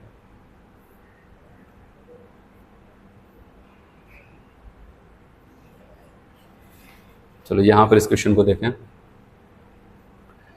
3 थर्मोकेमिकल इक्वेशंस हैं, are given below. Carbon graphite O2 से रिएक्शन करके कार्बन डाइऑक्साइड बना रहा हूं, हीट ऑफ रिएक्शंस की वैल्यू क्या हो जाएगी x kilojoule per mole. Carbon graphite plus half O2 CO से रिएक्शन करके इतना बना रहा है, carbon monoxide half O2 carbon dioxide इतना। तो पूछना क्या चाहता है, based on above equations find out the relation given below. चलो रिलेशन गिवन बिलो अगर देखें कौन सा यहाँ पर से, सबसे पहले अगर आप खुद देखो इस पहली वाली रिएक्शन को नोटिस करो, कार्बन से डायरेक्ट कहां पर जा रहे हैं, कार्बन डाइऑक्साइड में, ठीक है, एक ही बार में कार्बन से कार्बन डाइऑक्साइड। अब इन दोनों रिएक्शन को नोटिस करना, इसमें से लग रहा है पहले कार्बन मतलब ग्रेफाइट को पहले कार्बन मोनोऑक्साइड में लेके गए, फिर कार्बन मोनोऑक्साइड को और जलाए, तब कार्बन डाइऑक्साइड में लेके गए। इसका मतलब जो काम हम एक स्टेप में कर रहे थे यहाँ पर 2 स्टेप में किया गया। और याद करो हेस लॉ, अगर आपका इनिशियल और फाइनल सेम है, इनिशियल और फाइनल सेम है, तो अगर आप चाहे उसको एक स्टेप में करें चाहे एक से मल्टीपल स्टेप में करें, हीट का चेंज हमेशा सेम आएगा। इसका मतलब इसका हीट का चेंज कितना है x बराबर किसके, इन दोनों को जोड़ोगे तो यही रिएक्शंस मिलेगी। आप खुद सोचो, इन दोनों को जोड़ोगे तो कार्बन मोनोऑक्साइड कैंसिल, कार्बन उसके बाद हाफ ऑफ 1O2 और CO2, तो यहाँ पर इन दोनों का क्या हो जाएगा y है प्लस क्या हो जाएगा z, ये बन जाएगा इनका रिलेशन x बराबर y प्लस z, ठीक है, x बराबर y प्लस z तो बताओ x बराबर वाई प्लस जेड हम b वाले को टिक कर देते हैं। ठीक है, x बराबर वाई प्लस जेड हम b वाले को टिक कर देते हैं। इसमें क्या दे रहे हैं, calculate the enthalpy change for the reaction. इस रिएक्शन का एंथैल्पी चेंज आपको बताना है और आपको ये 3 रिएक्शंस दिया गया, देख रहे हैं यहाँ पर 1 2 3 ऐसे रिएक्शंस दिया गया और आपसे पूछा गया एंथैल्पी चेंज आपको बताना। याद रखना प्रोडक्ट साइड हमें क्या चाहिए, C2H6। देखो यहाँ पर कौन सी रिएक्शन C2H6 है, किसी में है, यहाँ पर है, लेकिन वो क्या बन के बैठा है, रिएक्टेंट। ठीक है, और C2H4 हमें क्या पर चाहिए, रिएक्टेंट साइड, चलो ये तो है सेम, और H2 भी चाहिए हमें, H2 कहाँ पर, यहाँ पर ये। मतलब अगर आप देखें इस रिएक्शन को रिवर्स कर देते हैं, इनको एज इट इज रखते हैं, इनको एज इट इज रखते हैं। ठीक है, तो हम वहाँ तक पहुँच सकते हैं। चलो मैं इसको ऐसा लिख के दिखाता हूँ। आप बताओगे C2H4 प्लस 3O2 ये बना लेगा 2CO2 प्लस 2H2O, इतना। इसको हमें रिवर्स करना पड़ेगा। रिवर्स का मतलब यहाँ पर याद रखना 2CO2 प्रोडक्ट को यहाँ पर पहले लिख देते हैं, 3H2O, ये जा करके यहाँ पर C2H6 प्लस 7/2O2 बना देगा। और यहाँ पर इसको एज इट इज रखना है, H2 प्लस हाफ O2 और यहाँ पर H2। और मैंने बना तो दिया, सच में क्या ये सही होगा कि नहीं, अगर इनको जोड़े अगर वो रिएक्शंस मिलेगी तभी कहेंगे सही होगा। ठीक है, चलो अगर हम देखें यहाँ पर 2 वाटर और एक 3 वाटर, 3 वाटर, अगर टोटल तीनों रिएक्शंस में 3 वाटर है, और यहाँ पर अगर हम देखें ये तीनों वाटर इस 3 वाटर से कैंसिल। ठीक, और क्या कैंसिल होगा, 2 CO2 से कैंसिल, और क्या कुछ कैंसिल होगा यहाँ पर। अगर हम देखें, देखो यहाँ पर अगर हम बात करते हैं, याद रखना 3/2, 3 + 1/2, अगर 3 + 1/2 को अगर आप काउंट करेंगे 3 2 जा 6 + 7/2 आएगा। इन दोनों को मिलाएंगे 7/2, यहाँ पर 7/2, मतलब दोनों साइड से ऑक्सीजन कैंसिल। और कुछ बच रहा है, इधर ये बच रहा है C2H4, और क्या बच रहा है H2, इधर क्या बच रहा है, केवल ये बच रहा है C2H6। इसी का डेल्टा H आपसे पूछा जा रहा है, क्या करोगे, इन तीनों रिएक्शन के डेल्टा H को जोड़ दोगे। इसको हमने कोई परिवर्तन नहीं किया, तो इसके लिए डेल्टा H की वैल्यू जो थी वही रहेगी। कितना था यहाँ पर, 1 माइनस में है, तो -1415 किलो जूल। इसका बताओ क्या होना चाहिए इसके हिसाब से, यहाँ पर इनका मैं यहीं पर लिख रहा हूँ ऐसे। इनका अगर लिखोगे, देखो जब ऐसे ही था तो वहाँ पर माइनस में था, लेकिन हमने रिवर्स कर दिया। अब इसके डेल्टा H की वैल्यू तो सेम होगी, बस साइन बदल जाएगा, 1566 इतना किलो जूल। और इनके लिए बताओ, इनके लिए क्या हो जाएगा, यहाँ पर जो था वही रहेगा क्योंकि बदला नहीं गया। कितना था, -286 किलो जूल। तब इनका पूछा कि इन सबको जोड़ दो, -1415 प्लस 1566, फिर ये माइनस है -286। ठीक है, इन्हीं सबको आप जोड़ोगे तो आपकी वैल्यू यहाँ पर, ठीक है, 1500 में यहाँ पर 100 के आसपास जाएगा, प्लस में आएगा, इसमें से घटाएंगे, देखेंगे आप 135 किलो जूल के आसपास आ जाएगा। आया समझ में क्या करना था, ये मेन रिएक्शन थी, ये 3 स्टेप की रिएक्शन थी, बस इसको एडजस्ट कर दो। एडजस्ट करेंगे तो बस इतना आपको एक पास टूल्स होना चाहिए, रिएक्शन को पलटोगे तो हीट वही होगी, डेल्टा H की वैल्यू बस साइन बदल जाएगा। ठीक है, ऐसा कुछ हुआ तो आपने यहाँ पर कर लिया, सॉल्व किया। तो आपका क्वेश्चन 30 नंबर का, और 30 नंबर में भी हम लोग का कौन सा ऑप्शन सही हो जाता है, यहाँ पर सी ऑप्शन। सी ऑप्शन यहाँ पर करेक्ट था। ठीक है, चलिए अगला क्वेश्चन यहाँ पर, for the thermochemical equation 2H2 plus O2 2H2O, delta H की वैल्यू इतनी है। Heat of decomposition of water, water का डीकम्पोजिशन बताओ। अगर ये रिएक्शन ऐसे लिखी गई थी, यहाँ पर वाटर का फॉर्मेशन होता लेकिन 2 मोल का है, और अगर हम इसका डीकम्पोजिशन लिखेंगे तो बताओगे 2 मोल H2O लिक्विड, अगर ये टूटेगा अब बताओगे 2H2 gas plus O2 gas में चला जाएगा, और यहाँ पर डेल्टा H की वैल्यू आ जाएगी प्लस 571.6 किलो। आप बताओगे कि फॉर्मेशन वाटर का उससे जस्ट उल्टा, लेकिन ये आप जो बता रहे हैं ना, ये 2 मोल का हिसाब है। तो 2 मोल को बनाने में इतनी हीट, 2 मोल को तोड़ने में इतनी हीट। तो हम जब देखते हैं हिसाब लगाते हैं पर मोल का देता है, डीकम्पोजिशन ये सब बोलेगा पर मोल का। आप बताओगे यहाँ पर डेल्टा H, ठीक है, फॉर 1 मोल, और ये कितने मोल का, 2 मोल का। बताओ अगर 2 मोल का इतना है तो 1 मोल का किसका, इसका हाफ हो जाएगा। 0.6/2। आप बताओगे यहाँ पर कितना हो जाएगा, 2 2 जा 4, यहाँ पर क्या हो जाएगा 2 8 16, 2 5 10, ठीक है, 2 8, ठीक है, 285.8 किलो जूल प्लस में आ जाएगा। ठीक है, तो इस टाइप के क्वेश्चन पे ध्यान देना। ऐसे नहीं कि आपके पास एक ही रटा रटाया चीज़ है, बच्चा ठीक है इसका उल्टा पूछा जा रहा है प्लस में लगा दो, ऑप्शन तो वो जरूर होगा, लेकिन वो 2 मोल का हिसाब है। अगर 1 मोल H2 बना के दिए होते तो जितना हीट उतना ही हम उसको प्लस में कर देते, लेकिन वो 2 मोल का था, इसका मतलब यहाँ पर डिकम्पोजिशन अगर हम प्लस में लिखते तो 2 मोल का होगा, हमें 1 मोल का लगाना है तो हाफ कर देंगे। The thermodynamic state function is a quantity. अगर कोई स्टेट फंक्शन की थर्मोडायनेमिक क्वांटिटी है तो उसके लिए कौन सा स्टेटमेंट सही हो, use to determine heat change, इसका यूज करेंगे हीट चेंज को बताने के लिए। Whose value is independent of path, जिसकी वैल्यू पाथ पे डिपेंड ना करे उसी को स्टेट फंक्शन कहते हैं। सही कह रहे हो, ये पाथ पे डिपेंड नहीं करता, ठीक है। इसके अलावा ऑप्शन पढ़ना होगा, use to determine pressure volume work, ऐसा नहीं, whose value depends on temperature only, नहीं। अब बताओगे ये क्या होता था, कोई भी स्टेट फंक्शन की क्वांटिटी होगी वो इनिशियल फाइनल पर डिपेंड करेगी, पाथ के ऊपर डिपेंड नहीं करते। जो पाथ के ऊपर डिपेंड करते हैं उसको पाथ फंक्शन की क्वांटिटी कहते हैं, जैसे कि मैंने आपको पढ़ाया था हीट और वर्क डन, ठीक है। तो आप बताओगे सेकंड वाले को टिक करना पड़ेगा, इंडिपेंडेंट ऑफ पाथ। चलो इस क्वेश्चन को देखते हैं 33।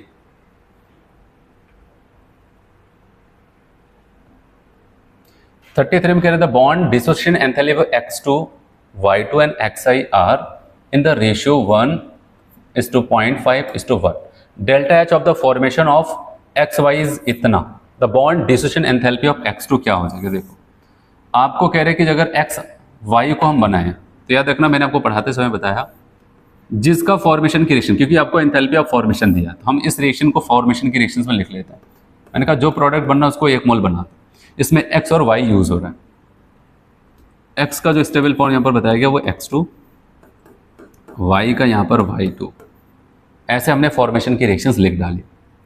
और यहाँ पर जो हीट ऑफ रिएक्शन होगा उसको हम हीट ऑफ फॉर्मेशन नाम देंगे, क्योंकि रिएक्शन फॉर्मेशन की, और उसकी वैल्यू क्वेश्चन में दिया है -200 इतना किलो जूल।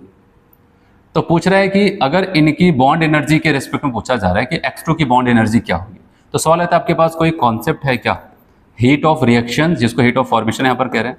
अगर किसी रिएक्शंस की निकालनी होती है तो मैंने कहा अगर रिएक्टेंट और प्रोडक्ट की बॉन्ड एनर्जी दे तो मैंने कहा था अब रिएक्टेंट की टोटल बॉन्ड एनर्जी में से प्रोडक्ट की टोटल बॉन्ड एनर्जी को घटा देते थे। यहाँ पर हम ऐसे कहेंगे 1/2 बॉन्ड एनर्जी यहाँ पर X2 का प्लस 1/2 बॉन्ड एनर्जी Y2 का माइनस बॉन्ड एनर्जी क्या करेंगे XY का, ऐसे कर लेते हैं।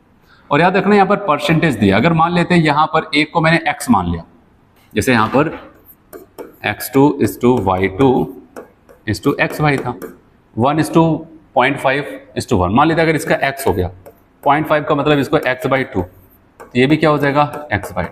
हम x मान के करते हैं यहाँ पर, ठीक है। तो अब अगर मैं यहाँ पर इसकी वैल्यू रखूँ, यहाँ पर इसकी वैल्यू को हम रखेंगे -200 बराबर, यहाँ पर कहेंगे इसकी वैल्यू, अब बताओ ये x/2 हो जाएगा, प्लस यहाँ पर x/2 तो था ही, ठीक है। देखो इसकी वैल्यू कितनी 0.5, X2 के लिए मैंने क्या माना x/2 और पहले से 1/2 था, ये x/4 हो जाएगा, फिर माइनस XY के लिए क्या, यहाँ पर x ना, ये 1 है तो यहाँ पर आपका x आएगा, ठीक है, क्योंकि ये भी 1 है ना, ये 1 है, 1 के लिए x, 0.5 के लिए x/2, ठीक है। यहाँ पर आपका x आ जाएगा। अब इसको सॉल्व करते हैं,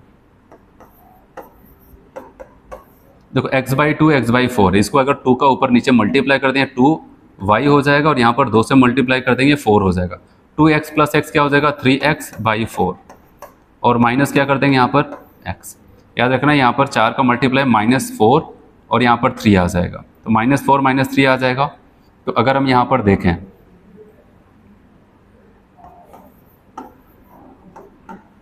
ठीक है, तो ऐसा अगर हम लोग यहाँ पर देखते हैं तो अब बताओगे यहाँ पर क्या हो जाएगा 4 1 जा 4, अब 3x में से 4x घटेगा, कितना आ जाएगा 1x। अब बताओगे यहाँ पर x/4 आ जाएगा, इधर मल्टीप्लाई तो 3x - 4x/4 आ जाएगा इतना। तो अब अगर बताओगे इसको सॉल्व करते हैं तो अब बताओ यहाँ पर माइनस था, तो माइनस से माइनस क्या हो जाएगा कैंसिल, तो x बराबर आ जाएगा क्या, ये 4 यहाँ पर मल्टीप्लाई हो जाएगा, 4 × 200 आ जाएगा 800। तो बताओगे यहाँ पर सी वाला ऑप्शन करेक्ट हो जाता है।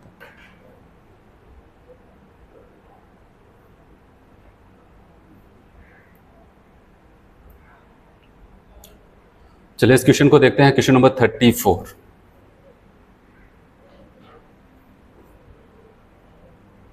चलिए बताया कि the standard enthalpy of formation in kilo joule carbon dioxide, water और इथेनॉल क्रम से आपको दिया गया।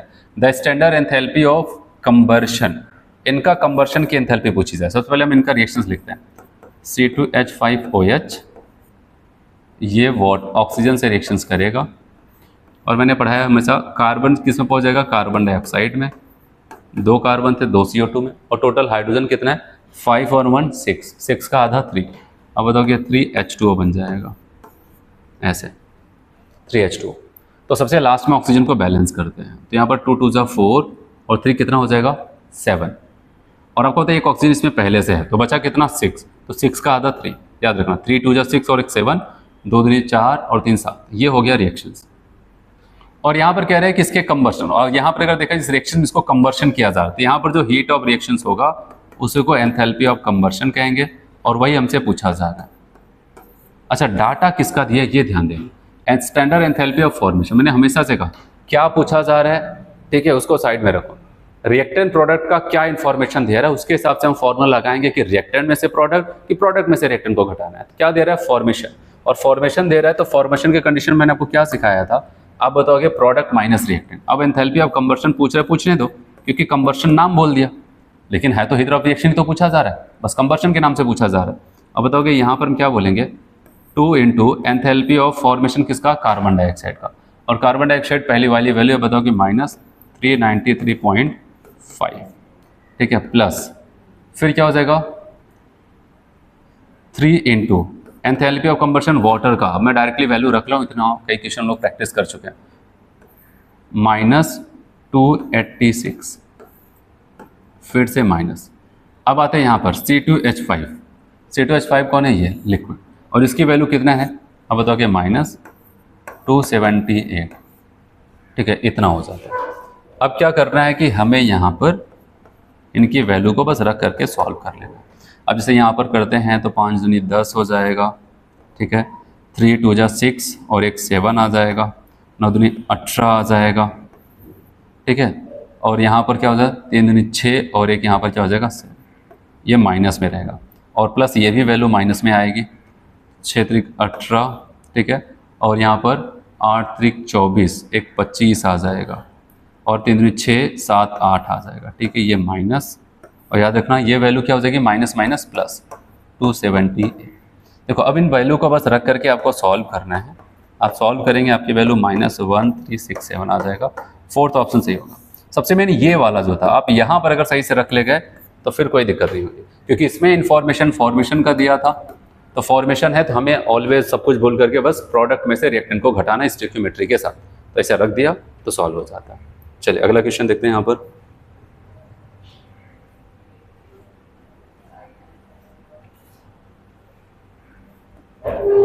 Enthalpy of CH4 plus half O2 CH3OH is negative. कह रहे हैं यहाँ से मेथेन को जला रहे और केवल यहाँ पर रोक देते, इसकी वैल्यू नेगेटिव आ रही है। If enthalpy of combustion of methane and methanol are X and Y respectively, then which of the following relation is correct. देखो अभी मैं आपको बताऊँ, यहाँ पर कह रहे हैं CH4 प्लस हाफ O2, ये बना रहे हैं CH3OH। यहाँ पर वैल्यू जो भी है डेल्टा H की वैल्यू नेगेटिव है, मतलब वो बताना चाहता है एक्सोथर्मिक, लेकिन ये मेथेन का कंबर्शन नहीं हुआ है। कंबर्शन कब होगा, अब आपको बता रहे हैं यहाँ पर दो चीज़ें। अगर CH4 का हम कंबर्शन करें, मतलब कंप्लीट कंबर्शन, ये जाएगा कार्बन डाइऑक्साइड में, इसी को कहते हैं कंबर्शन, और हाइड्रोजन जाएगा वाटर में, ठीक है, 2 2 4 यहाँ पर 2, और यहाँ पर जो डेल्टा H की वैल्यू आई है उसको बताया गया यहाँ पर X, ऐसे वैल्यू दिया गया, -X भी लिख सकते हैं लेकिन डाटा दिया, ठीक है, तो -3 बताता निकल रही है। अब CH3OH का अगर हम कंबर्शन की रिएक्शंस लिखते हैं तो बताओगे ये क्या हो जाएगा, ऑक्सीजन से रिएक्शंस करके यहाँ पर CO2 बनाएगा, और 3 और 4 आप बताओगे 2H2O बना देगा, ठीक है। अगर हम यहाँ पर देखें 2 और 2 4 है, एक यहाँ पर पहले 3 है तो 3/2 ऐसे, और यहाँ पर जो डेल्टा H की वैल्यू है वो Y। पूछा गया कौन सी वैल्यू बड़ी होगी, कैसे इमेजिन करना है, सोचो।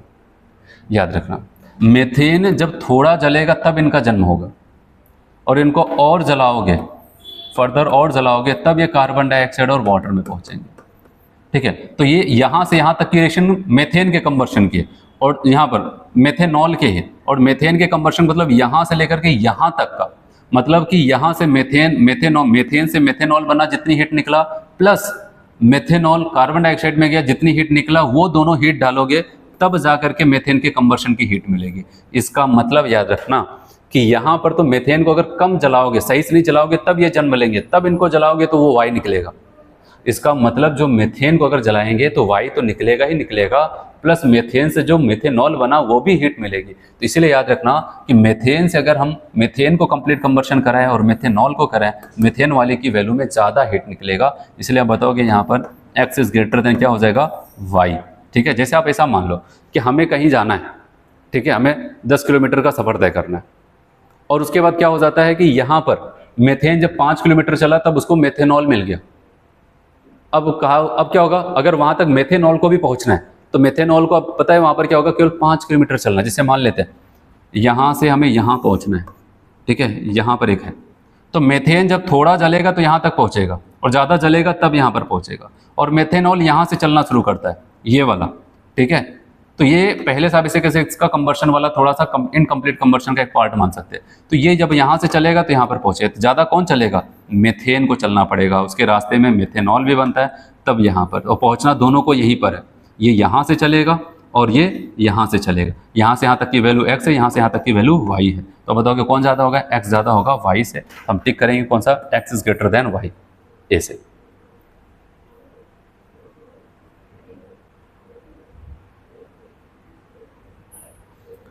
चलिए अगला क्वेश्चन है, बताया गया a person inhale 640 gram of oxygen per day. एक व्यक्ति है जो 640 gram oxygen per day inhale करता है। If all oxygen is use to converting sugar into carbon dioxide and water. कह रहे अगर सभी ऑक्सीजन, ठीक है, शुगर को कन्वर्ट कर देते हैं कार्बन डाइऑक्साइड और वाटर में, हाउ मच सुक्रोज मतलब sugar is consumed in the body in a day and what is the heat evolved। कह रहे कि कितना, अगर 640 gram oxygen per day inhale कर रहा है तो उसके पीछे क्या हो जाता है कि उसको इनहेल करता है तो उसमें क्या हो जाता है, जो हमारा सुक्रोज है वो कंज्यूम होगा, वो खर्च होगा।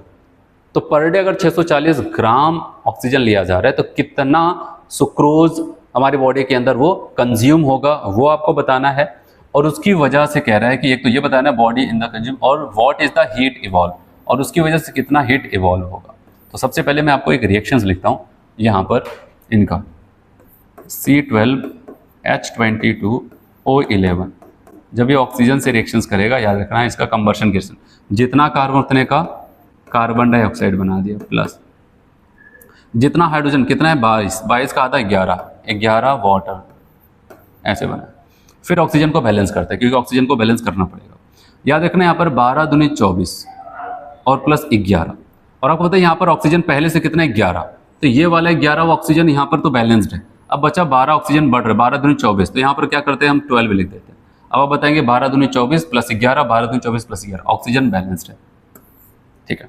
तो 1 मोल सुक्रोज जिसका मास हम लिखते हैं 342 ग्राम, इनके पीछे कितना ऑक्सीजन खर्च होता है बताओगे।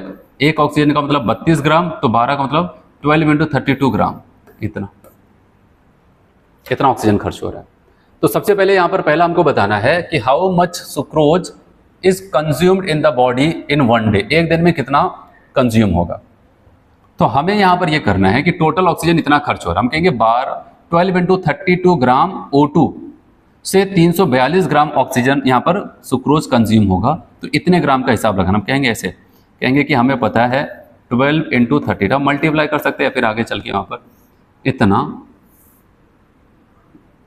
ग्राम ऑफ O2 जब लिया इनहेल किया जाएगा तब तो यहाँ पर 1 मोल इसका, 1 मोल मतलब 342 ग्राम ऑफ सुक्रोज, ठीक है, कंज्यूम होगा। तो 1 ग्राम के पीछे 1 ग्राम ऑफ O2 अगर लिया जाता तो अब बताएंगे 342/12 इंटू 32, इतना ग्राम ऑफ सुक्रोज खर्च होगा, कंज्यूम होगा। तो हमसे तो इतने का ना 1 ग्राम का नहीं, कह रहे 640 ग्राम ऑक्सीजन पर डे लिया जा रहा है।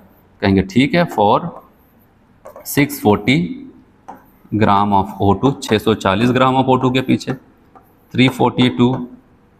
अपॉन 12 इंटू 32 इंटू 640, इतना ग्राम ऑफ सुक्रोज कंज्यूम होगा। और जब आप इसको सॉल्व करेंगे, मैं यहाँ पर इसे लिख रहा हूँ, जब आप सॉल्व करेंगे तो ये आपका यहाँ पर 570 आएगा, ठीक है, इतना 70 ग्राम। तो मतलब सुक्रोज जो पूरा पर डे कंज्यूम होगा वो हो जाएगा 570, जिसमें कि एक ऑप्शन में मैच कर रहा है, लेकिन हो सकता है एक ऑप्शन में और दे दिया जाता। तो अब इसका हमें दूसरा वाला हीट इवॉल्व की बात करना है, हीट कितना इवॉल्व होगा, और उसको सॉल्व करते हैं। तो इसको यहाँ पर ऐसा देखते हैं कितना हीट इवॉल्व होगा।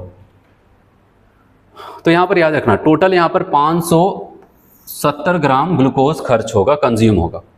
तो हमें यहाँ पर ये पता था, यहाँ पर 1 मोल ग्लूकोज का हिसाब दिया, 1 मोल का मतलब 342, हमें पता है 342, आप ऐसे कहेंगे 342 gram of glucose, 342 gram of sucrose ना, के पीछे जो हीट इवॉल्व होती है वो कितना हो जाती है, यहाँ पर इतना क्वेश्चन में दिया, क्योंकि 1 मोल का है सुक्रोज का, 1 मोल का मतलब इतना मास के पीछे यहाँ पर -54645, माइनस लगाओ चाहे ना लगाओ कोई मतलब नहीं। तो 1 ग्राम का कितना हो जाएगा, 1 ग्राम के लिए बताओगे इतना 645 बाई 342 आ जाएगा। लेकिन आपसे कितना टोटल इतना सुक्रोज यूज हो रहा है, तब बताओगे फॉर इतना 570 ग्राम के लिए, तब मैं ऐसे नीचे लिख देता हूँ, यहाँ पर जगह कम है, तब बताओगे 54645, 54 कहाँ से ज़्यादा अंक आ गया, 5645 ना, 56 गलत लिख दिया ऐसे, तब बताओगे इतना है 5645 है, ठीक, कोई दिक्कत नहीं। तो 1 के पीछे 5645 डिवाइडेड बाई 342, ठीक है। अब इतने का पूछा जा रहा है, तो इतने के लिए जब 1 का हिसाब आ गया, जितने का बोले उतने से मल्टीप्लाई करते जाओ, 5645 डिवाइडेड बाई 342 इंटू कितने का 570। जब आप इसी को सॉल्व करेंगे तो ये वाली वैल्यू जो आपको बताया 9408.34 इतना किलो। तो ऐसा नहीं क्वेश्चन को देख करके डर जाना। उसने कहा कि 640 ग्राम ऑक्सीजन पर डे खर्च होता है, पूरा का पूरा क्या कर जाता है, ग्लूकोज सुक्रोज के पीछे खर्च हो जाता है। तो बताओ कितना सुक्रोज वहां पर कंज्यूम होता होगा।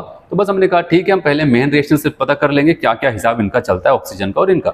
इनके 1 मोल के पीछे इनका 12 मोल खर्च होता है, 12 मोल का मतलब 12 इंटू 32 ग्राम ऑफ ऑक्सीजन खर्च होगा, तो 1 मोल कंज्यूम होगा यहाँ पर मतलब 342 ग्राम। तो 1 ग्राम ऑफ ऑक्सीजन का अगर वहां पर मास होगा तो इतना, तो 640 जो क्वेश्चन में दिया उससे निकाल लिया, तो 570 यहाँ पर आ गया। फिर उसके बाद हमसे कहा गया 570 तो हो गया इसका कि कितना वहां पर कंज्यूम, टोटल कितना सुक्रोज कंज्यूम होगा। फिर अगला आपको बताया गया कि कितना हीट इवॉल्व होगा। बताया गया जब 1 मोल का मतलब 342 ग्राम का हिसाब यहाँ पर क्वेश्चन में दिया है 1 मोल का, तो 342 ग्राम के पीछे 5645 इतना किलो जूल पर मोल, तो 1 के लिए इतना, फिर इतने के लिए मल्टीप्लाई कर देते हैं, तो ये हो जाएगा। आपको बताएंगे बी वाला ऑप्शन करेक्ट हो जाएगा। चलिए अगला देखते हैं।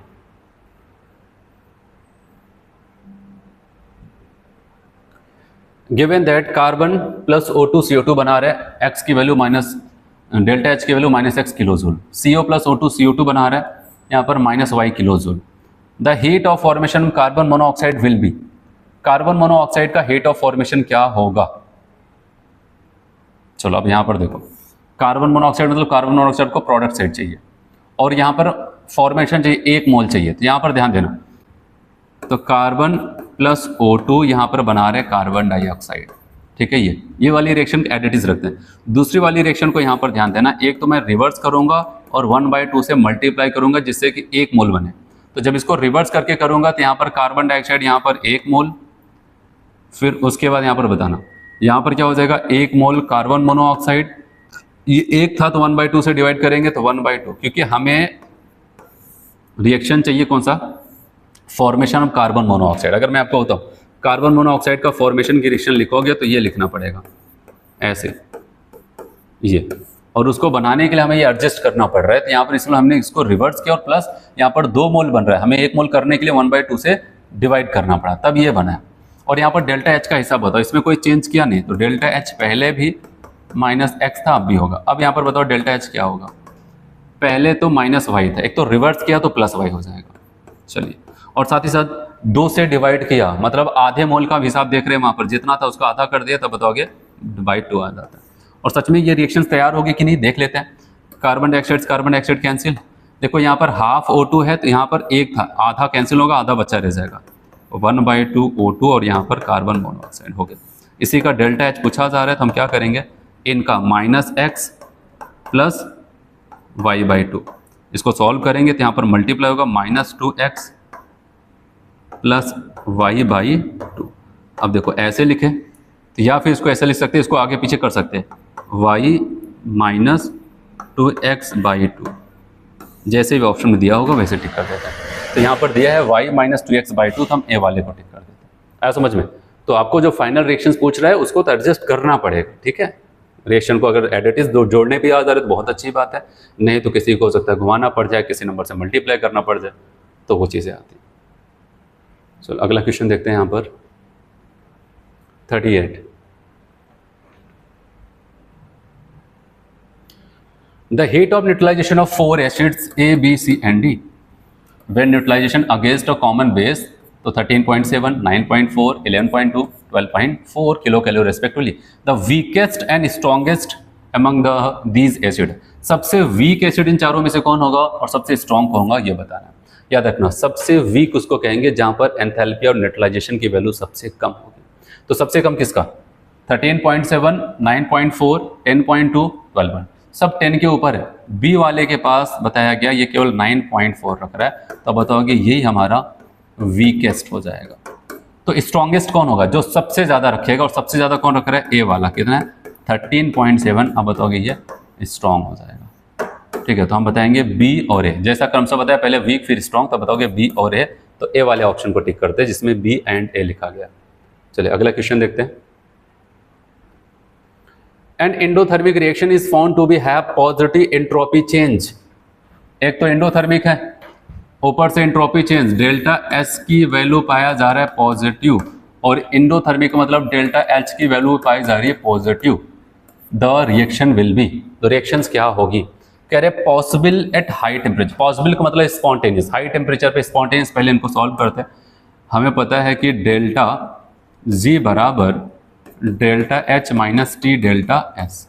अगर मैंने इसको पॉजिटिव कर दिया और इनको भी पॉजिटिव कर दिया, ऐसे समझो ये पॉजिटिव, चलो इनमें तो कोई बदलाव नहीं, ये पॉजिटिव वाली वैल्यू अभी यहाँ पर मल्टीप्लाई होकर के क्या हो जाएगा, नेगेटिव, और नेगेटिव होगा तब यहाँ पर ध्यान देना दोनों पॉसिबिलिटीज है। अगर ये डोमिनेट किया तो क्या हो जाएगा, आपको पता है, ये डोमिनेट किया तो पॉसिबल नहीं होगा, नॉन स्पॉन्टेनियस। और ये अगर यहाँ पर टी इंटू एस की वैल्यू ओवरऑल इससे ज़्यादा हो गई तो आप बताओगे वो क्या हो जाएगा वहाँ पर स्पॉन्टेनियस। इसलिए बताओगे कि अब अगर हमें इसको बढ़ाना चाहते स्पॉन्टेनियस हो तो बताओगे high temperature, eight high temperature पे स्पॉन्टेनियस होगा। अगर ऐसी लाइन लिखी होगी तो बताओगे सही है, हाँ वही लिखा है, possible at high temperature.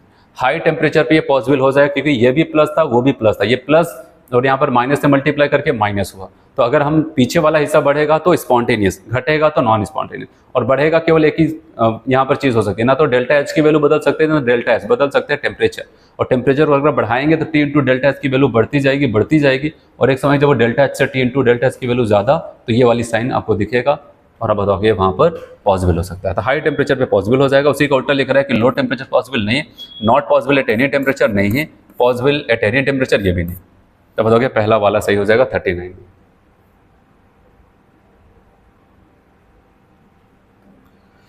Molar heat of vaporisation of liquid, molar heat of vaporisation of liquid is 6 kilojule per mole. If enthalpy change is 16 joule per mole per Kelvin, the boiling point of the liquid is.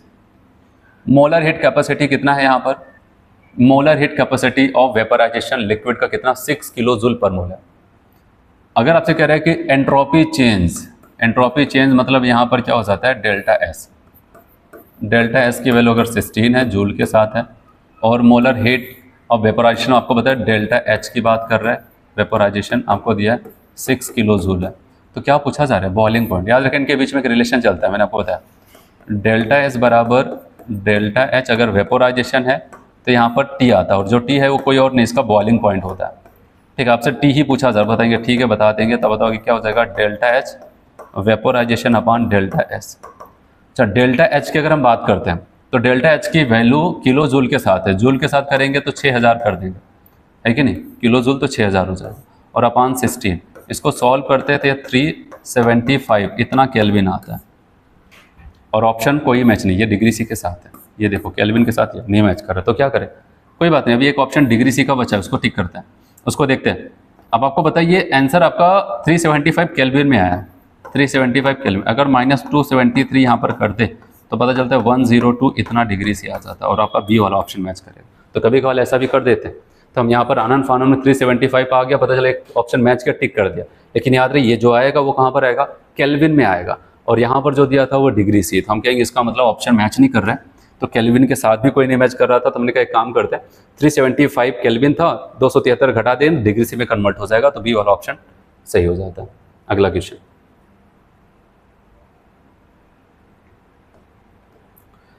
For a spontaneous process the correct statement is और are, कौन सा statement आपको correct लगता है?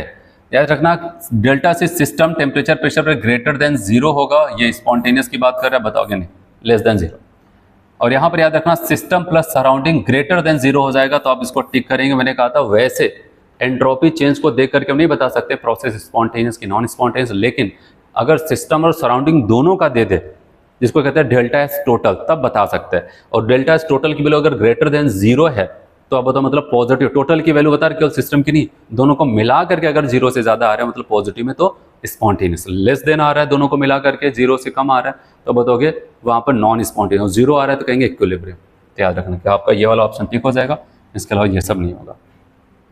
ठीक है, यहाँ पर देखना केवल टेम्परेचर प्रेशर पे कह रहे हैं लेस देन 0 नहीं, केवल सिस्टम का नहीं। अब बताओगे एटेनी कंडीशन होना चाहिए यहाँ पर, तो ऐसा काम बताएंगे सबसे बेस्ट ऑप्शन आपका बी वाला होगा।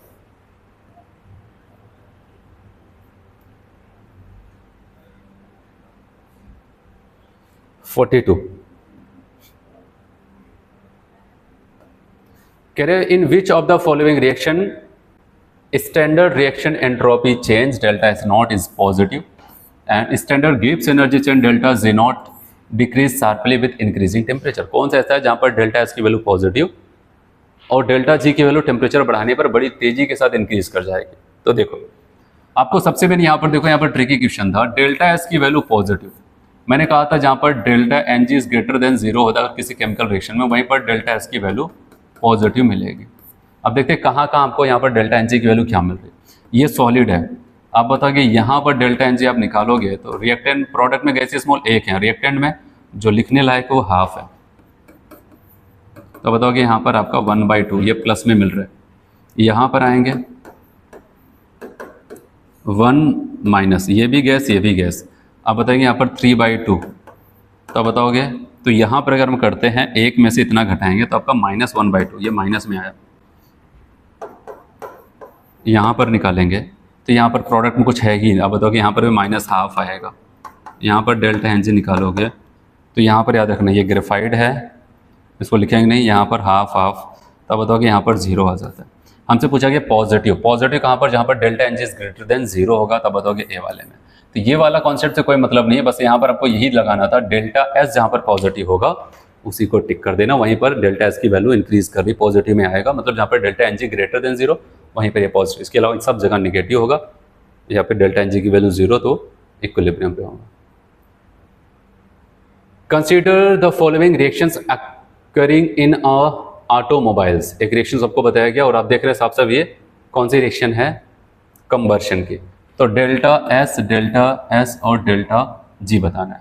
ये कंबर्शन की रिएक्शन होगी तो याद रखना डेल्टा एच की वैल्यू हमेशा, कोई चीज़ जलेगी तो हीट बाहर निकल रही है, डेल्टा एच की वैल्यू नेगेटिव। डेल्टा एस निकालने के लिए आपको यहाँ पर डेल्टा एन जी देखना होगा।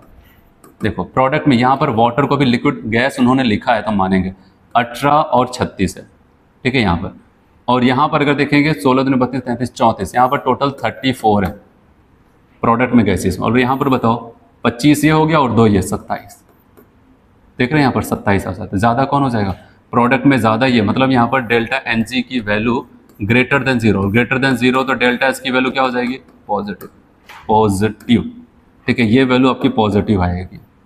और याद रखना कंबर्शन की रिएक्शन आप वैसे भी रखेंगे, अगर ये नेगेटिव ये पॉजिटिव, एट ऑल टेम्परेचर आपको ये नेगेटिव ही मिलेगा, तो इसलिए आप बताओगे इसमें जो ऑप्शन होगा negative positive negative, negative positive negative, आपका बी वाला सही होता है।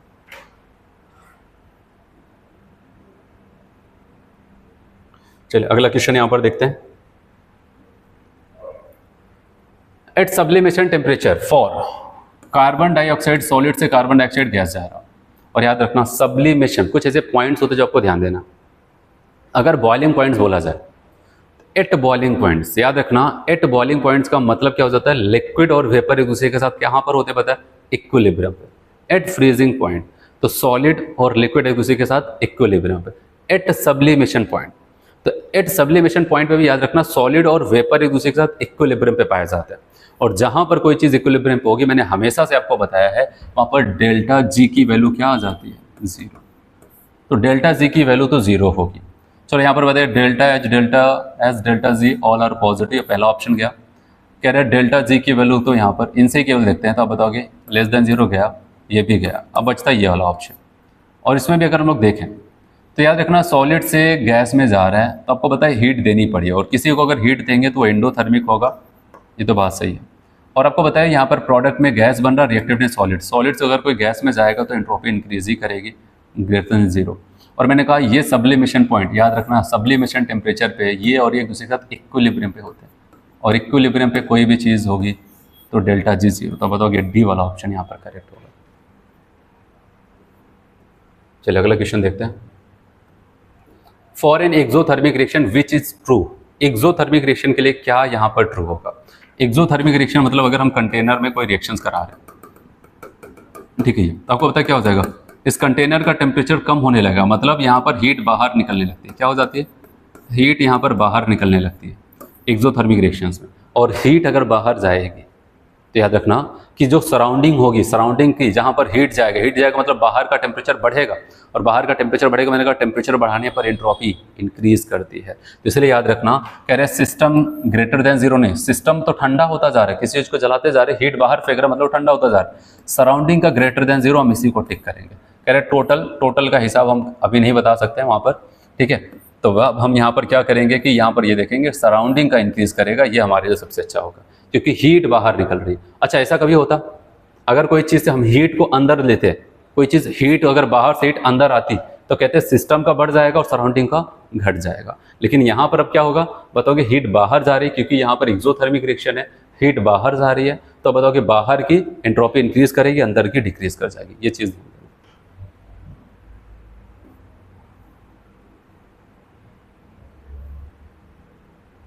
चलो 46 वाले क्वेश्चंस को देखते हैं यहाँ पर। A piston is fitted with a 0.04 mole of an ideal gas expand reversibly from इतना से इतना हो जाता है 50 ml to 375 ml at constant temperature 37 degree C। Temperature को कांस्टेंट बोला है, इसका यूज होगा, टेम्परेचर कांस्टेंट है।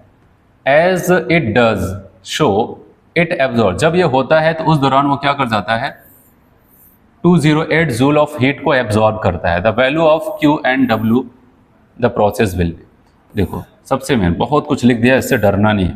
कांस्टेंट टेम्परेचर बोला तो हमने कहा कांस्टेंट टेम्परेचर की अगर बात करते हैं, ठीक है, तो यहाँ पर क्या हो जाएगा, कांस्टेंट टेम्परेचर तो इंटरनल एनर्जी क्या हो जाएगी, वहाँ पर जीरो हो जाती है। मैंने आपको फर्स्ट लॉ थर्मोडायनेमिक्स बताया, डेल्टा E बराबर Q प्लस W। जैसे कांस्टेंट टेम्परेचर इनको उठा के कर दिया जीरो, अगर ये जीरो हो जाएंगे तो Q बराबर माइनस W आ जाता है। और जितनी हीट को एब्जॉर्ब किया, हीट एब्जॉर्ब करता है प्लस साइन। अब बताओगे Q की वैल्यू कितनी आ जाएगी, यहाँ पर प्लस 208 जूल। जितनी वैल्यू इनकी प्लस है उतनी सेम वैल्यू इनकी होगी, बस क्या हो जाएगी, माइनस में आ जाएगी। इसका मतलब माइनस 208 जूल। इसका मतलब आपको पता है, मैंने कहा था कि अगर कांस्टेंट टेम्परेचर है, आइसोथर्मल पोजीशंस है, कंडीशंस है, तो जितनी हीट को सिस्टम एब्जॉर्ब कर रहा है उतना ही क्या कर जाएगा, हीट को एब्जॉर्ब करके उतना ही वर्क कर देता है। इसलिए Q बराबर माइनस W, सिस्टम के द्वारा किया गया वर्क मतलब माइनस साइन, सिस्टम को हीट दिया गया तो प्लस साइन।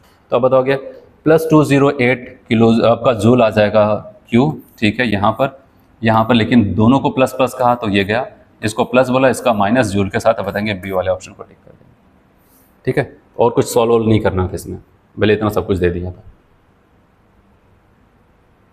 चलिए आते हैं यहाँ पर इस क्वेश्चन को देखते हैं।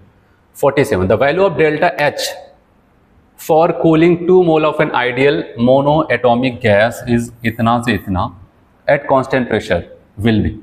तो डेल्टा H की वैल्यू पूछा गया, अगर 2 मोल को हम ठंडा कर रहे हैं, मोनो एटॉमिक गैस है, इतने टेम्परेचर से घटा के इतना कर दिया जाए, डेल्टा H की वैल्यू। हमारे पास एक फॉर्मूला है क्योंकि यहाँ पर CP दे दिया। डेल्टा H बराबर एक फॉर्मूला चलता है N CP डेल्टा T, ठीक है जी। अब डेल्टा H अगर यहाँ पर निकालेंगे, N की वैल्यू है 2, CP की वैल्यू 5/2 R, और टेम्परेचर में आप देखना, टेम्परेचर हम हमेशा फाइनल माइनस इनिशियल करते हैं ना, 125 माइनस 225, बताओ ये तो करेंगे भाई, ठंडा कर रहे हैं। तो बताओ यहाँ पर कितना आ जाएगा, -100 आ जाएगा। यहाँ पर 2 से 2 कैंसिल हो जाएगा, आप कहेंगे 5R इंटू -100, तो 100 गुणे 5 कितना हो जाएगा, 500 हो जाएगा, -500R, -500R हम बी वाले को टिक कर देते हैं, ठीक।